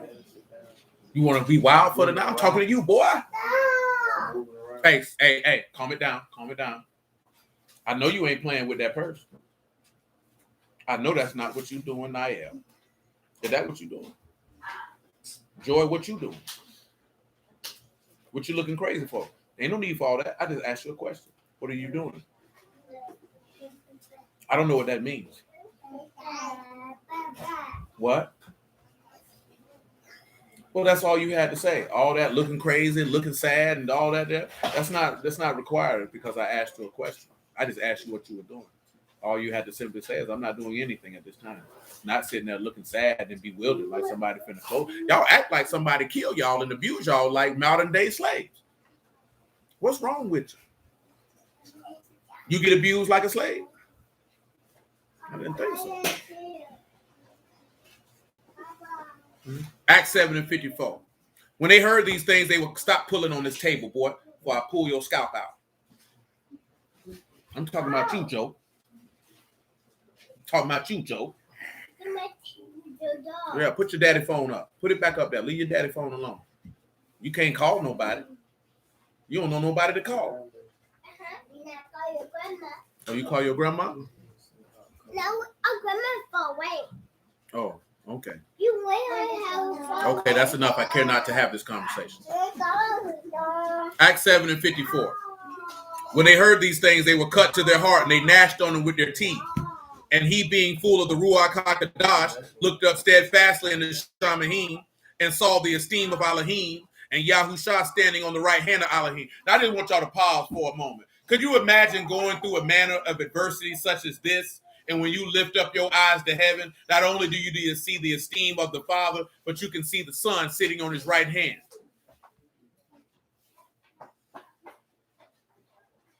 And he said, behold, I see Shamahim open and the son of Adam standing on the right hand of Elohim.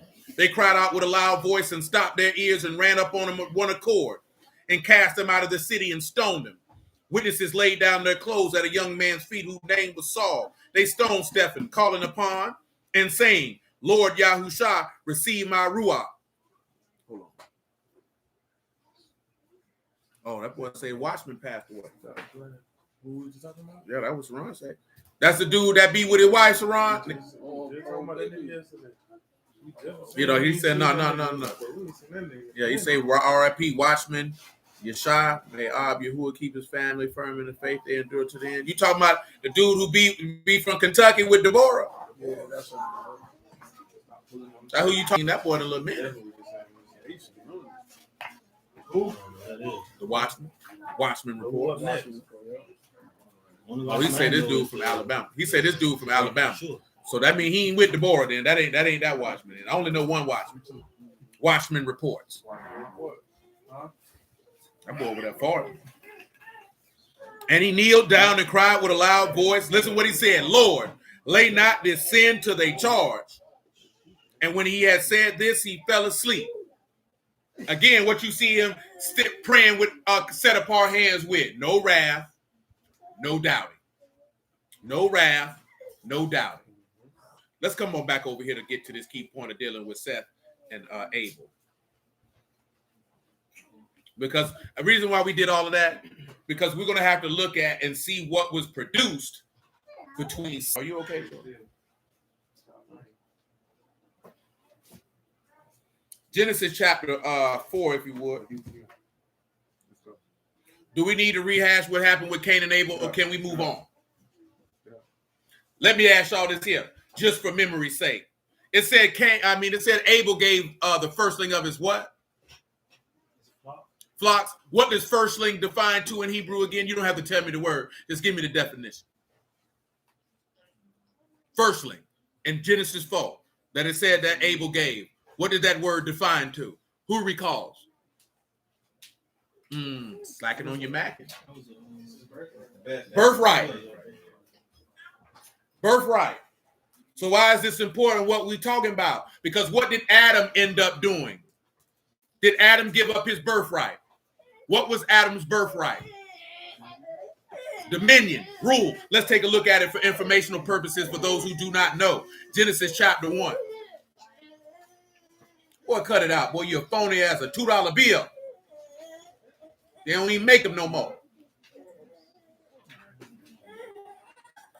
That's right. Sean got it. Huh? They ain't making them for you. Yeah, they don't make them no more. Does it say 2021 edition?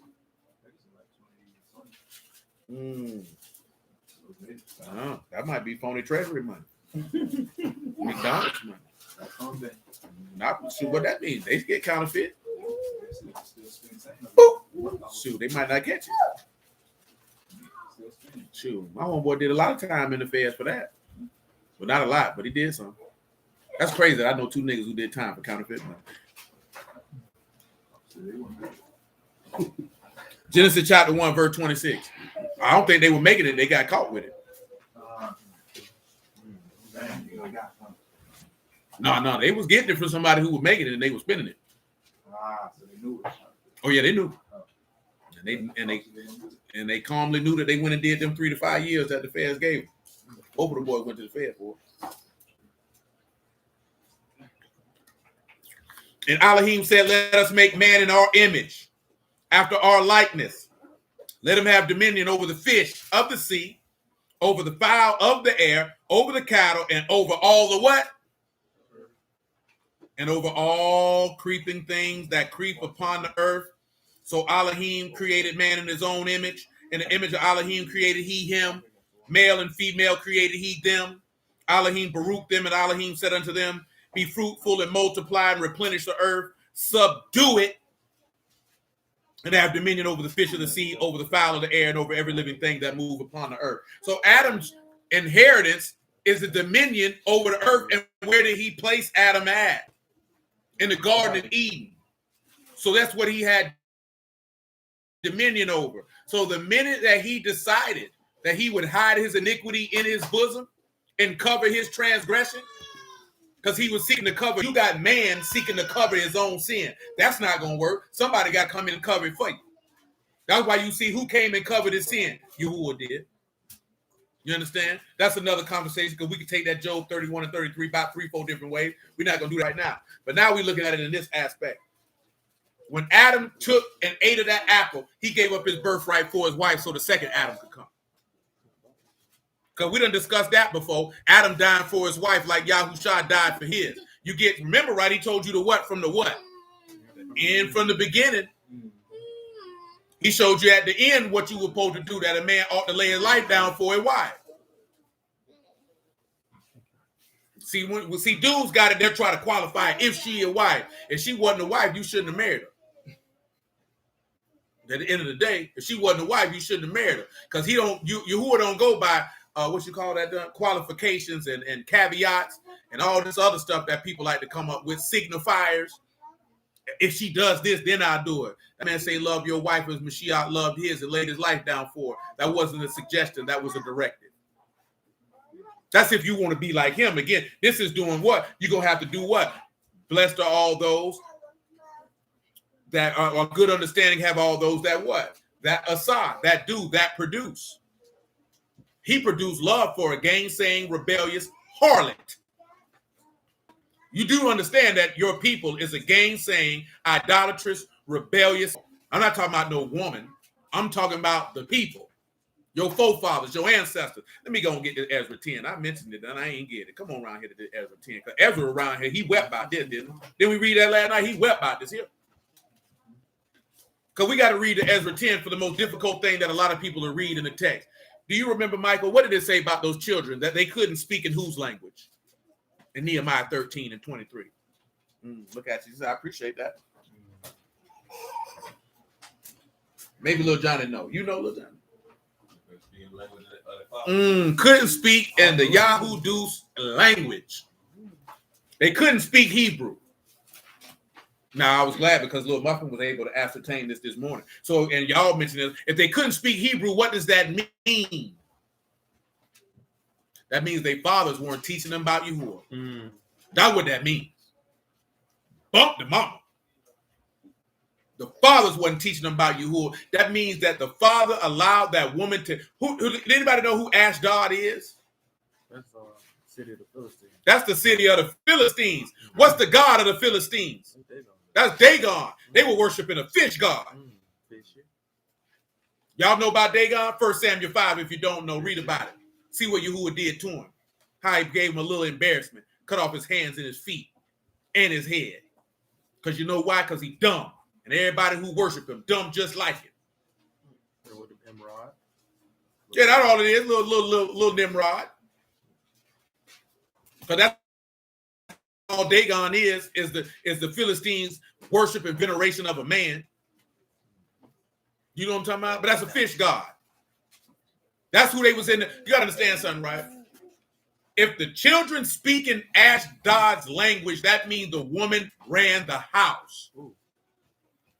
Now, we're going to read something that's going to be greatly disturbing in Ezra chapter 10. And you're going to read that all the chief priests were chief in this trespass. So that means the men who were supposed to be teaching the word of Yahuwah allowed their sons to be bastards in the spirit. Oh, that's right. They're supposed to be joined to Elohim. He replaced them. He used them instead of the firstborn. That's why in Malachi 2, he said, I'm going to wipe dung on their face. Wipe some doo-doo across your face. That's what you're worth. Call you a doo-doo boy. You bringing shame to my name. These priests, man. Ezra 10. I almost left Ezra 10 out. When Ezra had prayed, when he had confessed, weeping, casting himself down before the house of Elohim, there assembled unto him of Yasharal a very great congregation of men and women and children. The people wept sore. Shechaniah, the son of Yehiel, one of the sons of Elam, answered and said unto Ezra, we have trespassed against our Elohim, have taken strange wives of the people of the land, yet now is there hope in Yasharal concerning this thing. Now, I'm going to just give you some names, man. Give you some information. Trespassed, ma'al. You know what that is? To be treacherous or to be unfaithful. So when they say they done trespass, they're not faithful. See, the one thing about an individual, most time when we look at being faithful, the only thing that people want to look at is being faithful to a woman or a man. You know what I'm talking about? But what did Paul tell you? A steward had to be what? So if you're going to be faithful in the son, that means you have to be God. That's why he say he that is faithful over little is what? Because if you got a lot of money, you ain't trustworthy with that. Shoot, we know you's an idiot. See, being faithful ain't just be like, I won't have sex with another person. See, I've already told you like this here, why men have sex with other women. You know like this here, right? It's in a man's carnal nature to desire to have sex with more than one woman. It takes a man who has the temperance of Elohim to understand that it's one woman and one man, Adam and Eve, Yahusha and Yasharal. See, most men don't have that thought process. That's why they push it and promote it so rampantly. Because regardless if dudes want, see, most dudes are scared to say that they desire naturally in their flesh more than one woman. And that's why I done told you before, that's why I don't respect dudes who sleep with multiple women and you look the woman in the face and say, you're going to be my only one. You's a coward. Because you should have just looked and told her, I want 7 different women. Is you with it? Instead of telling her, baby, it's just going to be me and you, but you got 4 hoes on the side. That's not to be respected. You're not a man of your word. You know what I'm talking about? It's better for you just to say that and let that woman slide if she want to slide or stay if she want to stay. But most of these dudes, they can't take care of one woman, much less 7. Can't even do it. We already know that there because these dudes crying about doing regular stuff. I ain't never seen a bunch of dudes crying. I done told you this before, but if you need your old lady to pay half your rent, you don't need no old lady. I ain't talking about if you saying you want her to kick some. I'm talking about to pay half your rent. If you look at women in the face and say the rent 2 bands and I need a stack from you, you don't need no old lady. Because you can't afford a $2,000 house yourself. So what you're staying there for? That means you can afford a $1,000 place. That's where you need to be living. It's even worse if the place $1,000 and you need her $500. You need to just get a lot. Don't get you no coochie. Don't do you nothing to get your paper. They've been sharing this little meme of dude who had like $160 coming out his check for child support. They're like, what should he do? Get his money up. Because that's what happened when you're reckless with your seed, nigga. Now you want somebody to weep for you, Argentina? Ain't nobody finna cry for you, nigga.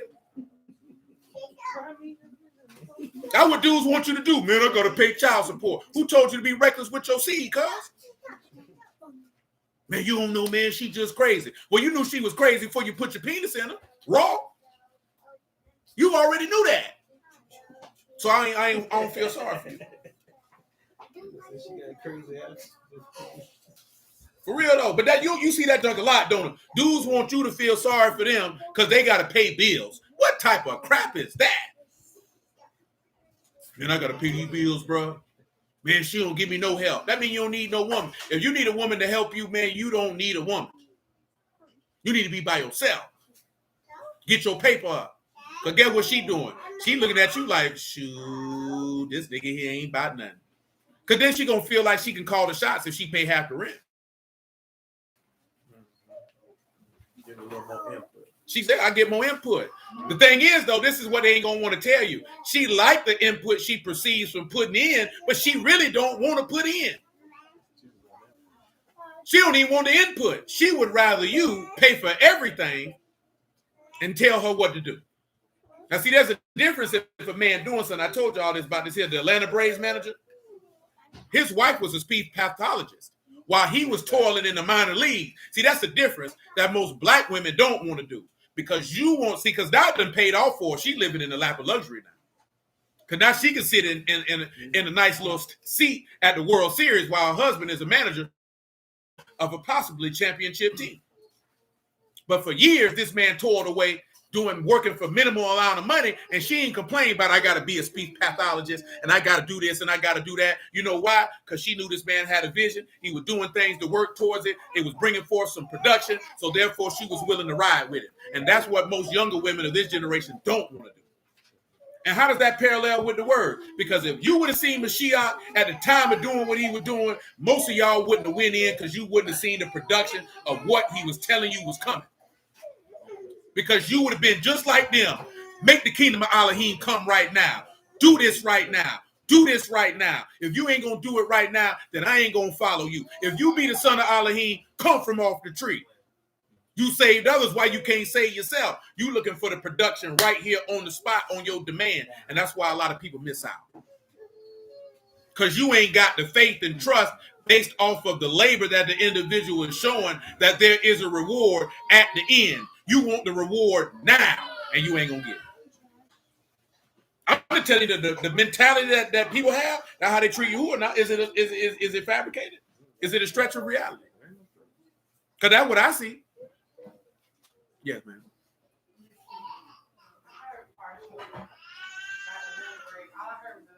No, the manager of the Atlanta Braves was a mediocre ball player. He toiled in the minor leagues for years, and then he decided to become a coach. His wife worked and supported him, not saying supported him financially, but she probably carried more of a financial load than she may have wanted to carry, but she was invested in what he was doing, understanding that there was a plan and a vision, and if the plan called for her to work over here and to contribute financially in certain areas, she was with that. And that's not building a man, that is supporting the vision of the man. That is what most black women do not understand. She feels like if I'm putting money in, I'm building him. You're not building anything. You're doing your job as a helpmeet to assist in something that is bigger and greater than you. Because whatever you can come up with in your mind is not going to be greater than what that man is going to come up with. Because what you're going to come up with is only going to benefit you. What he's going to come up with is going to benefit multiple generations if Yahuwah allows it to be successful. And that's what most women of our people in this generation do not understand. She feel like my money should not go to nothing. I shouldn't do nothing. You should do it all. That has never occurred in the history of mankind. That's why when dudes get rich, they don't want to get married. Because they like this here. You weren't there. That's why we were talking about this the other day. That's why we laugh at dudes who double back to get women who did not want them when they were younger. You know what I'm saying? You should never go back and fool with a chick that didn't want you when you ain't had nothing. That's why you see dudes like, say, Snoop or Ice Cube who've been with their wives for all these years. You understand the benefit them women probably get from them men, the fact that they were with them when they had nothing. But she rolled with him in whatever it is that he was working on. Because most women don't have the long game vision to understand that you're going to benefit greatly on the back end. And when I say women again, I'm talking about the house of Yasharal. They can't see. They're not persuaded. See, that goes back to what we read in Hebrews 11. You ain't been persuaded and embraced the vision. Because if you've been persuaded and you embraced it, then guess what you're going to do? You're going to fit in where you need to fit in to assist in bringing that to pass. That's why he go back and say you have a body. In the body you have what? People who have gifts of faith, people who have gifts of healing, people who have words of wisdom, apostles, prophets, pastors, governments. All of these people are doing what? Being a helpmeet to assist to bringing forth the mystery of Elohim to its fulfillment. These are individuals who have embraced and been persuaded by said covenant and said promise and are willing to be a helpmeet in order to bring that to pass. Because yes, I may not see the fruit now, but I know I'll get it later, because most people don't participate in something that Hebrews chapter 6 likes to call a labor of love. Because you don't love the individual you're dealing with, that's why you ain't willing to labor. See, most of us, we only want the benefit. See, clearly his wife had a labor of love that I'm going to do whatever is necessary for my husband because I love my husband. Because I already know what type of, but see, this is when you come in at it looking at what his vision is and then looking at what type of man do you have? See, that's what most people don't look at. We've already talked about this here. You who are already proclaimed his name. Do you know what type of God you serving? You know what I'm talking about? You got to know what type of man you dealing with. But you know, we don't be doing nothing. We look for the flash in the pan. Ain't that right, Lil John? That's what they look for. They look for the flash. What look good. What talk good. You know, Yahuwah straightforward, black and white, plain. Ain't nothing snazzy. You know what I'm talking about? He only get flashy when it's time to work signs and wonders. That's why they like this Saul, because Saul was flashy. He had a little panache. You know what I'm talking about? Come through with a little je ne sais quoi. That's what they like. He only did that for the people. He didn't do it for Yahuwah. When you look at David, David was born, but he did it for the Lamb. That's who he did it for. He did it for Elohim. When you look at people who do stuff for God, do stuff for Yahuwah, they be boring because they're not going to appeal to the people. The people who rabbi, they like all that junk. Elder, pastor. That's my elder. Yeah. They like to be seen. But then you like what David, when he really do something for you, who are like run out there butt naked. Then you hate it. Then you hating on it. Now David out there, he done slayed all these people for Yahuwah, which benefited the people. He want to dance for Yahuwah. You up in the window mad. He looking like he embarrassing himself. Oh, nigga. Well, it was a woman, so. You know what I'm saying? But, you know, really that was based on her fact that she feel like, man, we finna lose this kingdom. She already seen it. That would have really came. What time it was? Man, you ain't with my daddy. My daddy an idiot.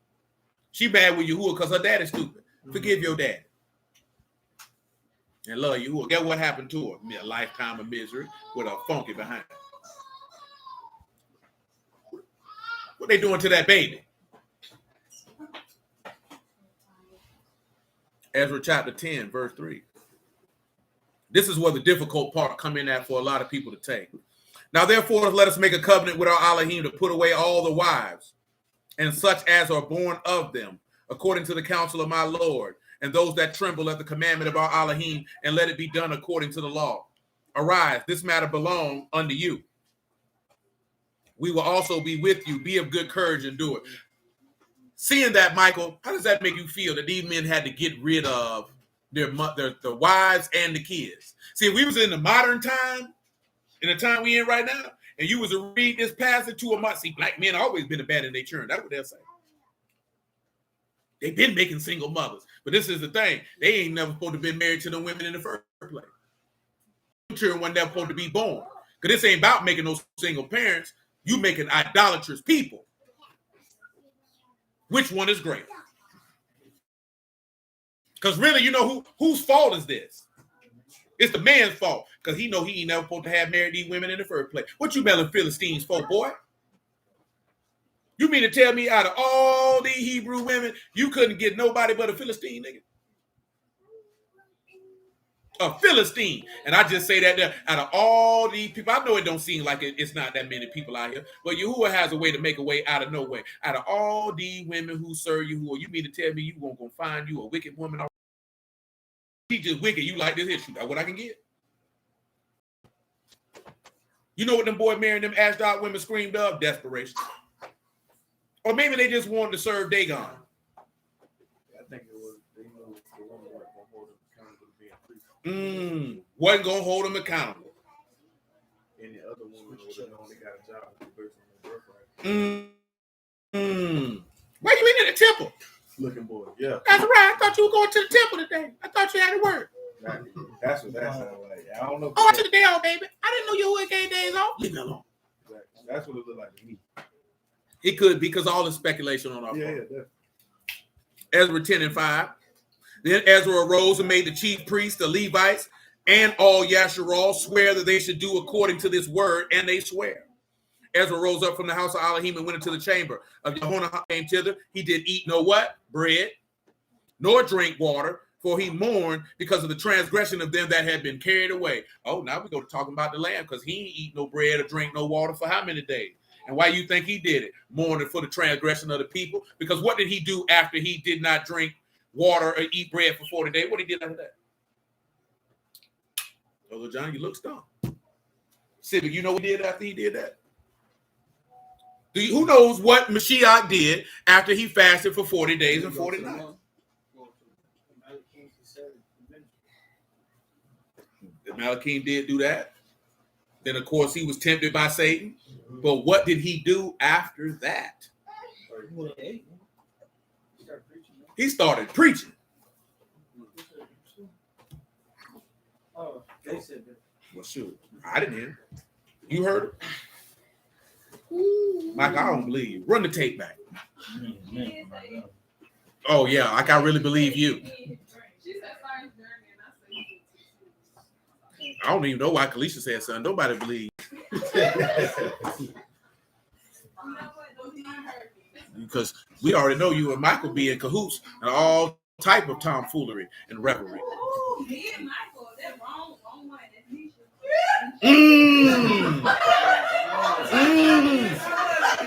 That nigga threw you under the bus.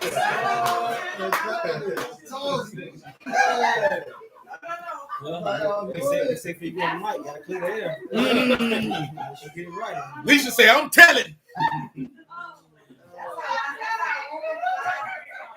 And like what Nisha said, and I do. Nisha said, and I do. We do. She said, I do participate in tomfoolery and revelry. We do conspire. Michael, like I'm embarrassed. Don't be embarrassed, man. Huh? She said, nobody from Harlem, B. She said, I ain't stitching on nobody from Chester Creek. Did he though? That nigga did, boy. You'd have thought he told on some niggas. Come on, right? Let's look at this here, right? Because that's what look at. He said he mourned because of the transgression. Let's continue in verse 7. They made a proclamation throughout Yehuda and Jerusalem and all the sons of the captivity. They should gather themselves together under Jerusalem. This is what we need to talk about. And whosoever would not come within when? 3 days. According to the counsel of the princes and the elders, all his substance should be forfeited. himself separated from the congregation of those that have been carried away. Now, let's talk about this. Forfeited. Haram, karam, kat, rosh, and mean. You can proceed. It means to prohibit, to ban, to destroy utterly, to dedicate for destruction, to exterminate. Kat, rosh, and mean. Karam. That is the word for forfeited. I don't want y'all to overthink it. The answer for this is very, very easy. Himself being separated is badal. That means he has been separated. So listen to the passage again. Whosoever would not come within 3 days, according to the counsel of the prince and the elders, all his substance should be destroyed, exterminated. To be divided from the Ruach of the highest. Indeed. Sean got the same thing. Now you just nasty, boy.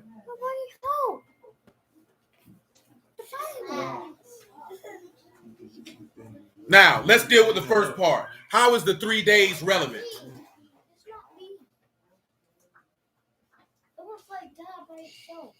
And I can roll with that also, Saran. Elohim has separated you unto chaos. Can anybody tell me how the 3 days are relevant? Going once. Twice. So, let's go to Matthew chapter 12. Or is it Matthew 16? Matthew 16, actually. Matthew chapter 16, my apologies. Matthew chapter 16. Bird. Boop. Bird. Boop. Boop. Close your legs. Boop.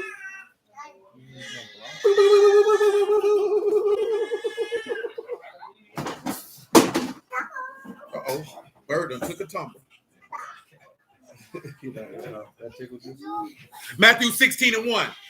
The Pharisees also with the Sadducees came tempting, desiring him that he would show them a sign from Shamahim. He answered and said unto them, when it is evening, you say it will be fair weather and the sky is red. And in the morning it will be foul weather. Today the sky is red and lowering. O you hypocrites, you cannot discern the face of the sky, but you cannot discern the sign of the times. A wicked and adulterous generation seek after a sign, and there shall be no sign given unto it, but the sign of the prophet Jonah, and he left them and departed. So what does those 3 days signify? 3 days in the grave. Now he said, if you would not come within the 3 days according to the counsel of the prince and the elders. Who do the prince and the elders signify and what counsel? No, ain't gonna be the scribes and the Pharisees this time.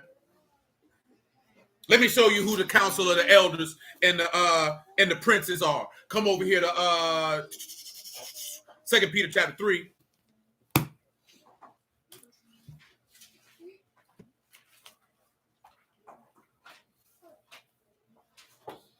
Or 2 Peter chapter 2, I believe. I think I picked the wrong one. No. That's good. That's good. 2 Peter chapter 3, verse 1. The second epistle, beloved, I now write unto you, in both which I stir up your pure minds by way of remembrance, that you may be mindful of the words which were spoken before by the Kadash prophets and the commandment of us, the apostles of the Lord and Savior. That's the only reason why I came here. It's actually something else. Come on back a little bit to 2 Peter chapter 2. It is something 2 Peter chapter 2 I desire. 2 Peter chapter 2. Oh, that ain't it.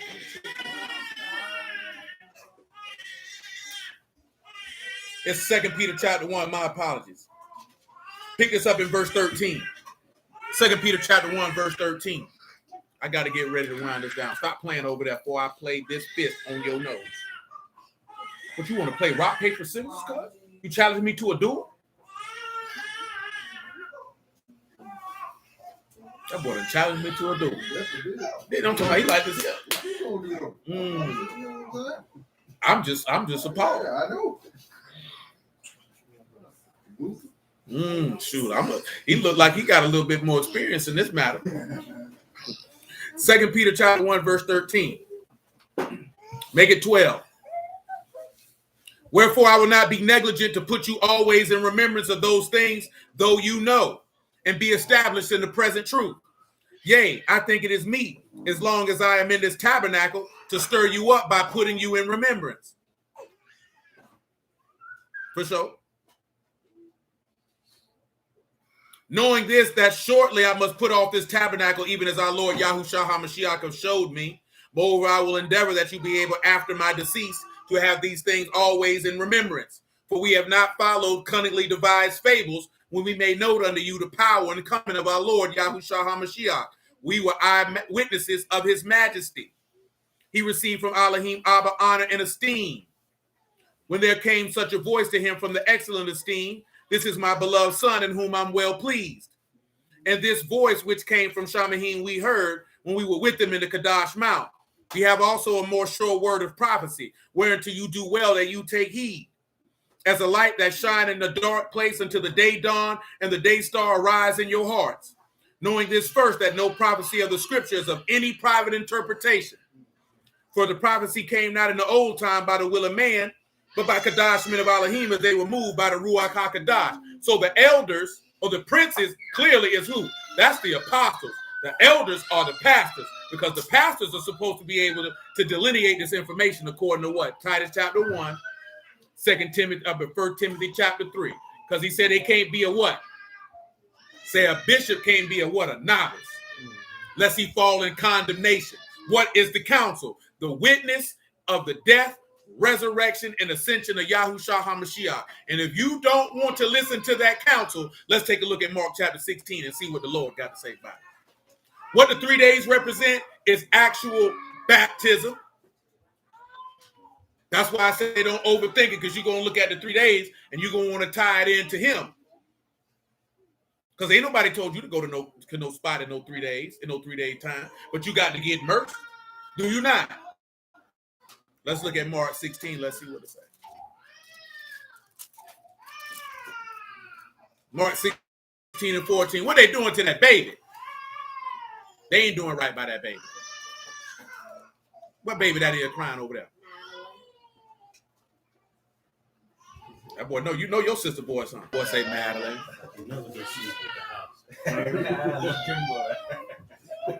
Mark 16 and 14. Afterwards he appeared unto the 11 as they sat at meat, and upbraided them with their unbelief and hardness of heart, because they believed not them which had seen him after he was risen. And he said unto them, go into the world and preach the good news to every creature. He that believe and is immersed shall be saved. He that believe not shall be damned. So if you didn't receive the counsel of the princes and the elders, you shall be what? Forfeited. Your substance. You shall be destroyed. Come on back to Ezra now. And then you're going to be separated from what? So what is that separation from the congregation?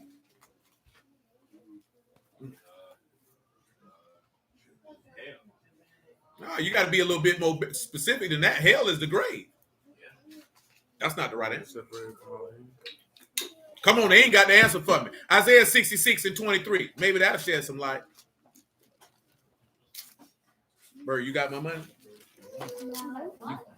Oh, let me get my money. You got on brand new Wallies? I don't want it.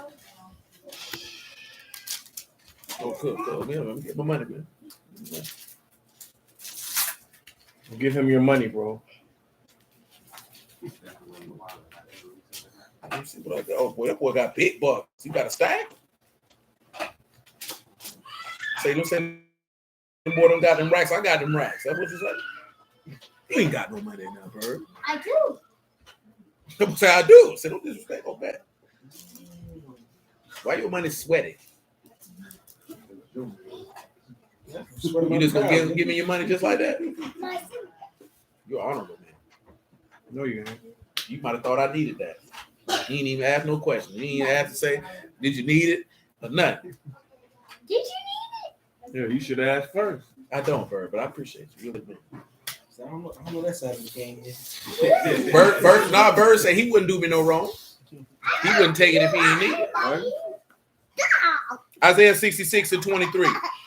You can make it 22. For as the new heavens and the new earth which I will make shall remain before me, saith Yahuwah, so shall your seed and your name remain.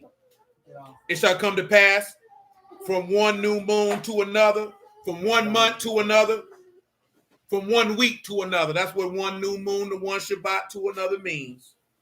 Shall all flesh come to worship before me, saith Yahuwah. And they shall go forth and look upon the carcasses of the men that have transgressed against me, for their worm shall not die, neither shall their fire be quenched, and they shall be abhorring unto all flesh. You'll be separated to the valley of Himnom, because you won't inherit into the kingdom of Elohim. The valley of Tophet, the valley of decision, the valley of Jehoshaphat. Back to Ezra chapter 10. Then all the men, get off the table, son. Then all the men of Yehuda and Benjamin gathered themselves together unto Jerusalem within 3 days. And it was the 9th month and the 20th day of the month. And all the people sat in the street of the house of Elohim, trembling because of this matter and for great rain. Great rain.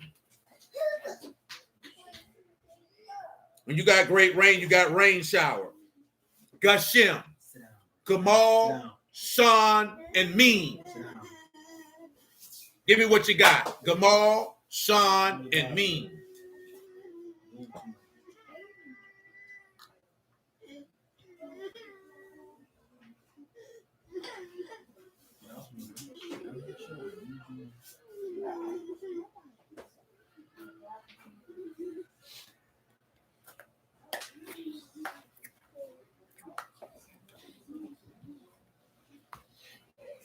They in the street because of a great rain. That's good. Trembling. Sean, Mean, Gamal. Sean, Meem, and Gamal. I'll keep reading though while y'all come up with that. Ezra the priest stood up and said unto them, you've transgressed and taken strange wives to increase the trespass of Yasharal. Now therefore make confession unto Yahuwah Elohim of your fathers, and do his pleasure, and separate yourselves from the people of the land and from the strange wives. Then all the congregation answered and said with a loud voice, as you have said, so we must do. But the people are many, and it's a time of much rain. We are not able to stand without, neither is this a work of 1 day or 2. For we are many that have transgressed in this thing. Now, after I done dropped down and gave you verse 9 all the way to verse 12, taking in that great rain, Gashem, Gamal, Sean, and Mean, what do you have? The messenger pairs you to the Ruach. So what is Ezra doing that is a foreshadowing of? That's Pentecost, because he's standing out there in front of the people and he's running down the fact that they have transgressed and rebelled. And they in the street after 3-day time, standing out there because of a great rain. And what does Hosea chapter 6 tell you? That you should come to the early and latter rain. Y'all know about Hosea 6 and 1, don't you? Or verse 3, whichever one it is, it's in there somewhere. Do you see how that is mentioned? Because what did Peter stand up and do and tell them people that they transgressed? And told them that they ought to do what? Repent. And once they receive that Ruach, guess what that means? That's the forsaking of Shiloh, so that he chose who? The tabernacle of Yehuda, which he loved, which is further down in that Psalm 78. That's it. Everybody came together. That's it. And guess what Peter told you? Save yourself from who? This untoward generation. What did Ezra just tell him? Separate yourself from the people of the land. Guess what happened when you get the Ruach? Guess what you got to do? And you would have done that because you took counsel to the princes and the elders, and your substance wouldn't be forfeited, i.e. destroyed and exterminated. See, they don't like to talk about that. They want to talk about we got next. So most of these niggas going to be next to go to hell. They in line. Talking about the nations going, you going with them. You going first. I don't want to talk about that. We come back. I need to get in here to this Genesis 4, man. We need to start working some of this Genesis 4. We had 2 hours and 11 minutes. Come about verse 19. We'll run all that down and we'll revisit the people mentioned. But we're going to focus on Seth. Who is Seth, Michael? Is your name Michael? So what you talking for? Did somebody speak to you? Were you acknowledged? Then don't speak out of turn. I was talking to Miss Michael, but you can answer too, son, because your name is Michael. Do you know who Seth is? Oh, you don't? I can't really see you, and I'm not being funny. Yes, it's a little dark in here, and you're talking mighty low. Michael, do you know who Seth is? Yes. Huh? Hezekiah said, you know. I'm not concerned with Hezekiah. Right? I know. Who it is? Who it is?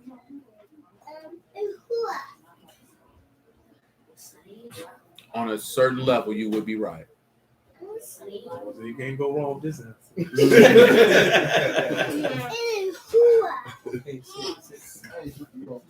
Well, you flipped me off. Well, you've been flipping me off for 5 years, cuz.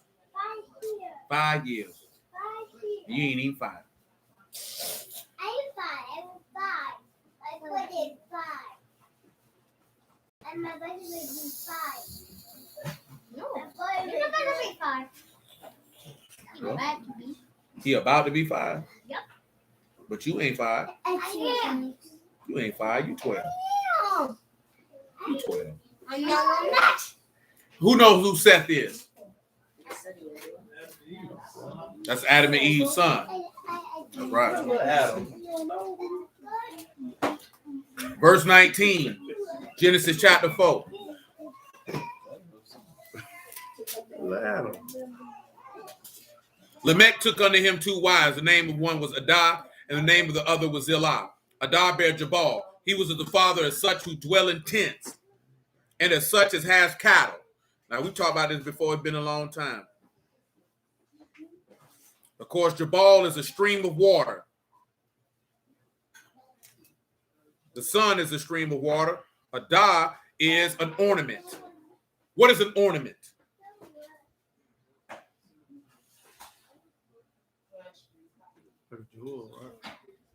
Mm-hmm.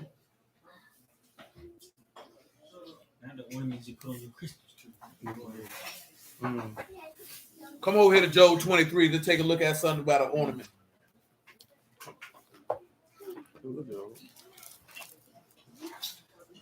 Yes, sir. That's right, Saran.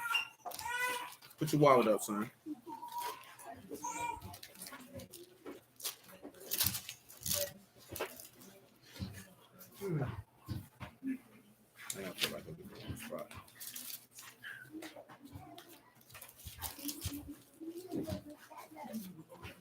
I'm sorry, Job 29. That's what I desire. Job 29 and 13.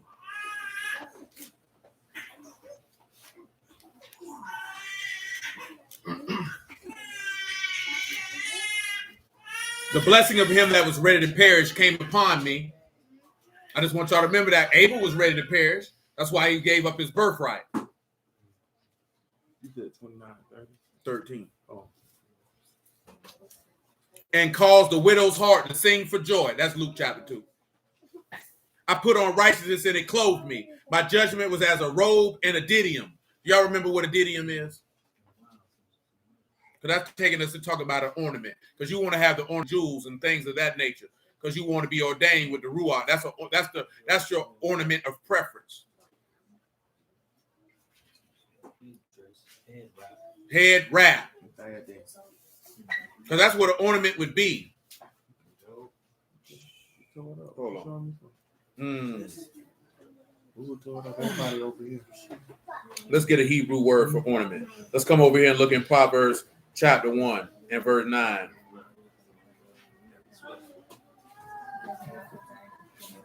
Matter of fact, make it Isaiah 49 and 18.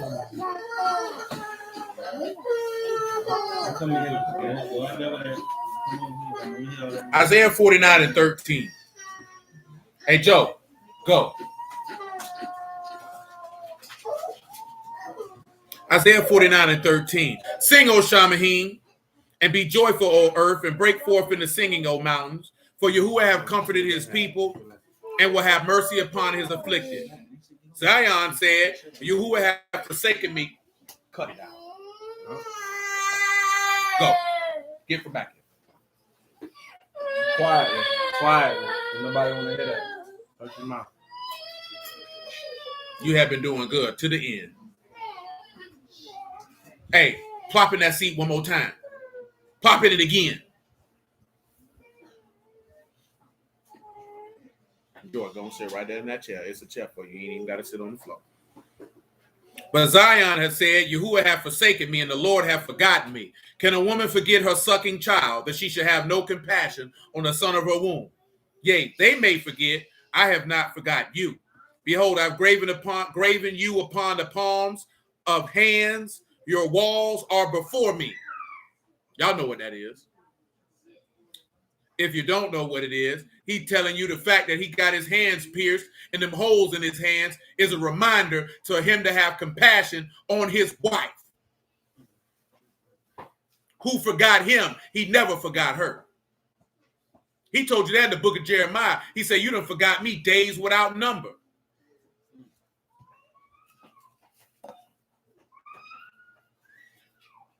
Your sons shall make haste, and your destroyers, and they that made you wait shall go before you. Lift up your eyes round about. Hey, that's a good thing that you're able to maintain that. Round about and hold all these, gather themselves together and come to you. As I live, saith Yahuwah, surely you shall surely clothe you with them all as with an ornament, bind them as a bride. Let's look at the Hebrew word for ornament.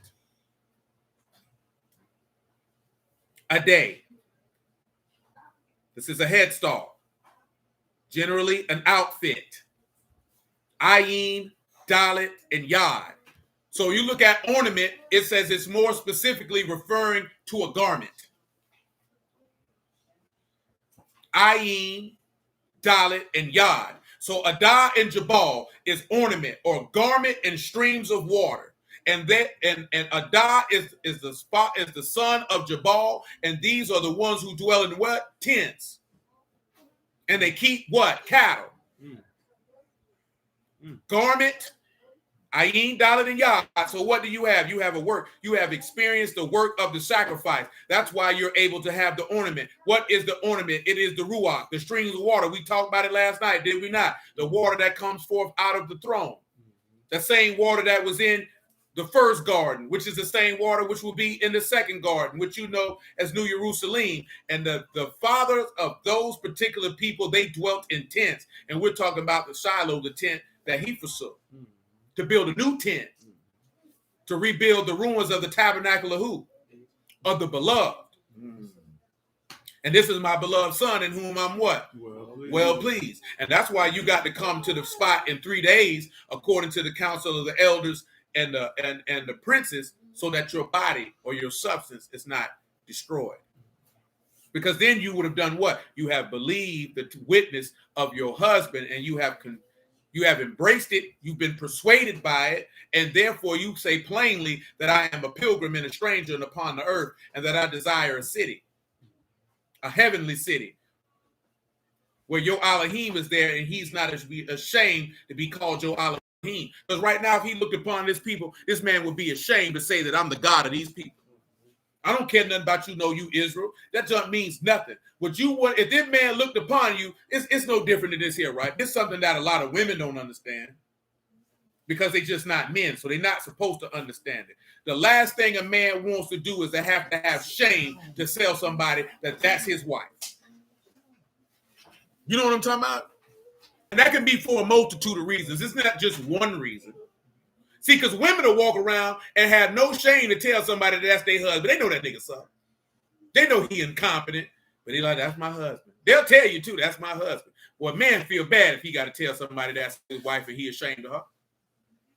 He don't want nobody to know. They be wondering why men don't be telling people they married. Shoot, either he a whore or he's ashamed. In this modern generation, I'd probably say it's probably 50-50. Dudes be whores. They want to make sure that they can get free access to some vagina, so they don't want to tell nobody. But a lot of times they just ashamed of their wife. Because Yahuwah want to be proudly stated them was his people. He said it numerous times. This my you ain't gonna meet a man who'd be ashamed to say this is his wife. Not no man who love his wife and his wife is actually worthy of honor. He ain't gonna be ashamed to tell nobody. You have to look at something if you be like, you don't never tell nobody about me. You might want to look in the mirror. I ain't saying you're wrong, but you might want to look in the mirror. And if we got to sit back and say, would our Elohim be ashamed to say we his wife? Then that means as a people, guess what we gonna need to do? Look in the mirror. Ain't that what Paul told you to do in 2 Corinthians 13? Ain't that what Psalm chapter 4 told you to do? Examine yourselves, whether you be in the faith, lest you be a what? Reprobate. He said, but I trust you not no reprobate. David told you to examine yourselves. You know what I'm talking about? And do a search of your own heart and be still upon your own bed and stand in awe. See, these hard things that our people don't hear, that's why you don't get better. That's why you don't get the production. See, of course, the first thing you want to see is, just like he said, if you're going to go to warfare, then guess what? You got to be able to go to fight yourself, or you can't sell the fruit if you ain't. So that's what more people want to look at. If the person who telling you this, has it benefited them? See, a lot of dudes don't like to hear that. That's just common sense. If you teaching somebody something, I don't care what it is. They want to see, has he got a benefit from what he's telling me to do? Let me show you what I'm talking about. 2 Timothy chapter 2, if you will. We good at Job. We don't need Job. I only got about 12 more minutes. I got to get off here.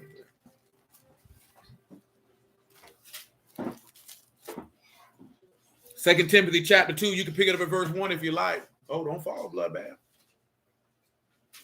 Lil Dale, you woke up now? Well, that's how you want to act then. That's fine. You're going to need me again. And when you do, I'm going to look the other way. 2 Timothy chapter 2, verse 1. Now, therefore, my son, be strong in the mercy that is in Mashiach Yahushua. The things that you have heard of me among many witnesses, the same you commit to faithful men, who shall be able to teach others also. Notice what he said, right? The same things you've seen in me, he said, give it to what type of men? Faithful men, so that they can faithfully instruct others. See, this is how men become men. This is why men are not being men, because men are being taught by women what it is to be a man, or weak men. You can need faithful men, strong men who have actually got a benefit and production from what they're doing to teach other men.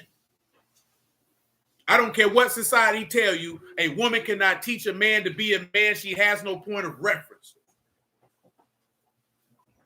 She has no point of reference. Let me ask you this here question, Michael, Kalisha, Janisha, Deidre. Let me ask y'all this question here. Do y'all believe that y'all interaction with men is the same as men's interaction with other men? I'm asking this here because I know y'all know the answer. I'm asking you this here because so then your only point of reference of telling a man how to operate would only be from how men operate with women. That's what I mean when I say you don't have a point of reference. Because a man's interaction with a woman, his engagement is going to be drastically different than his engagement with a man. You know what I'm talking about? Just like every man in here knows that there's a certain way that you have to talk to a man because that could descend in violence in an instant. Y'all don't have that concern. That's why sometimes y'all can be rude and disrespectful out the mouth, unbeknownst to certain man rules and code that you can't talk to another man like that. You know what I'm saying? Like straight up and down. Y'all don't understand that because you don't have the threat or concern of him punching you in your face.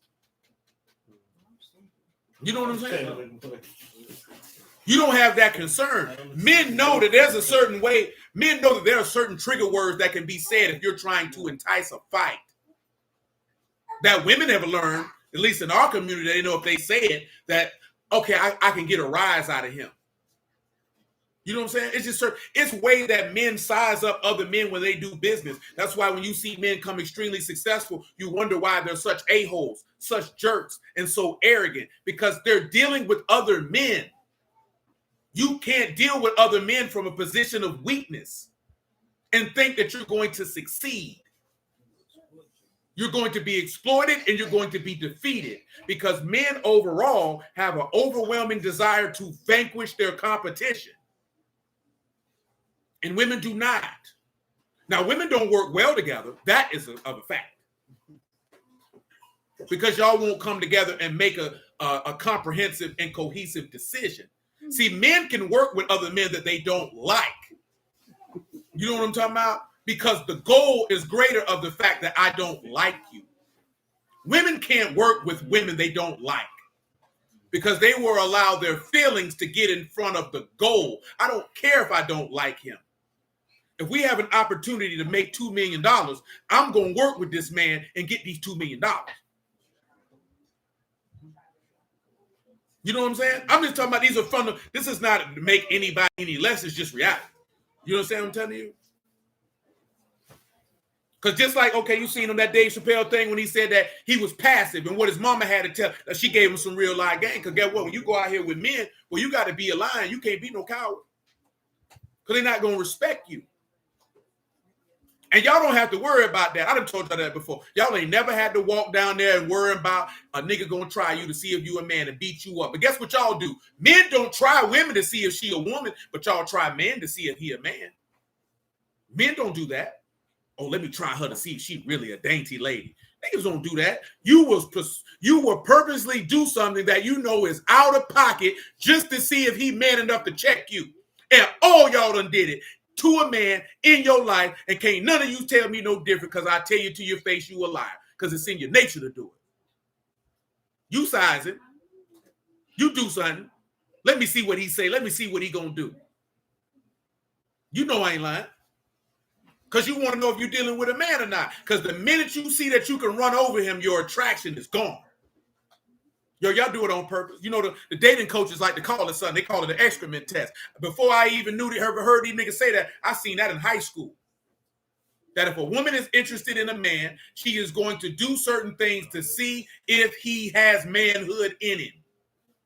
Because you want to make sure that you choose the strongest, most viable option for procreation possible. You do not want to recreate with a weak man. That's why you test them regardless. That's why I say no woman can tell me that she don't do that. That's a lie. You're not going to want to recreate with a weak man, because you're looking at he's not going to have the ability to protect me and our offspring. And then if he's weak, then you're looking at defect genetics. I don't want to breed with defect genetics. Yeah, now we got a mutt. We got a stray dog running in the street. Then you see that we're talking about base stuff at the lowest level of human interaction.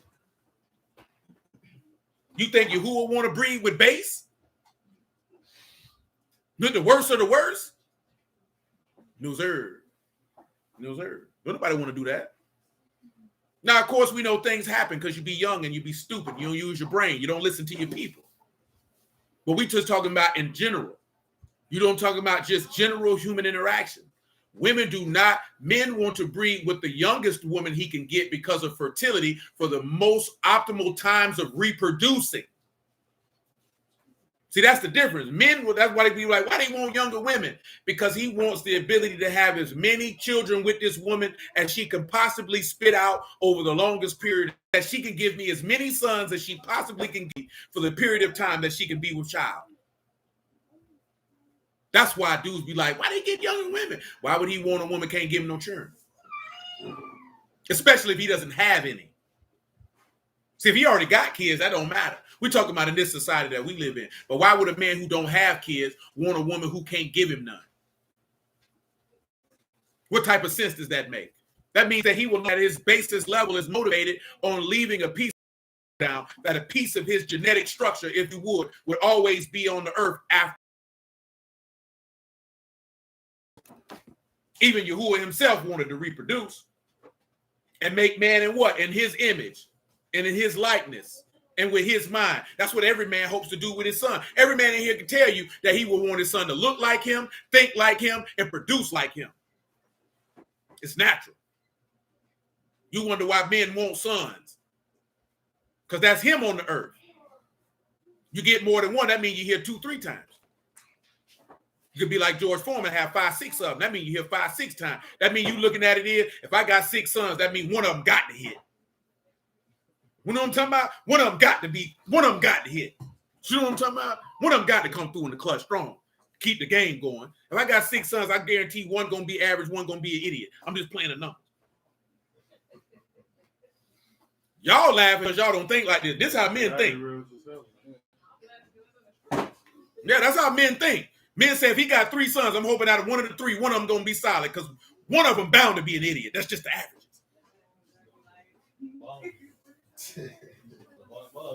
I got 3. Strong. He got 3 ballers, but guess what? Mentally, 3 they all idiots. You can teach. You can teach skill. You can. You can't teach. You can teach that. Somebody gonna be a fumble.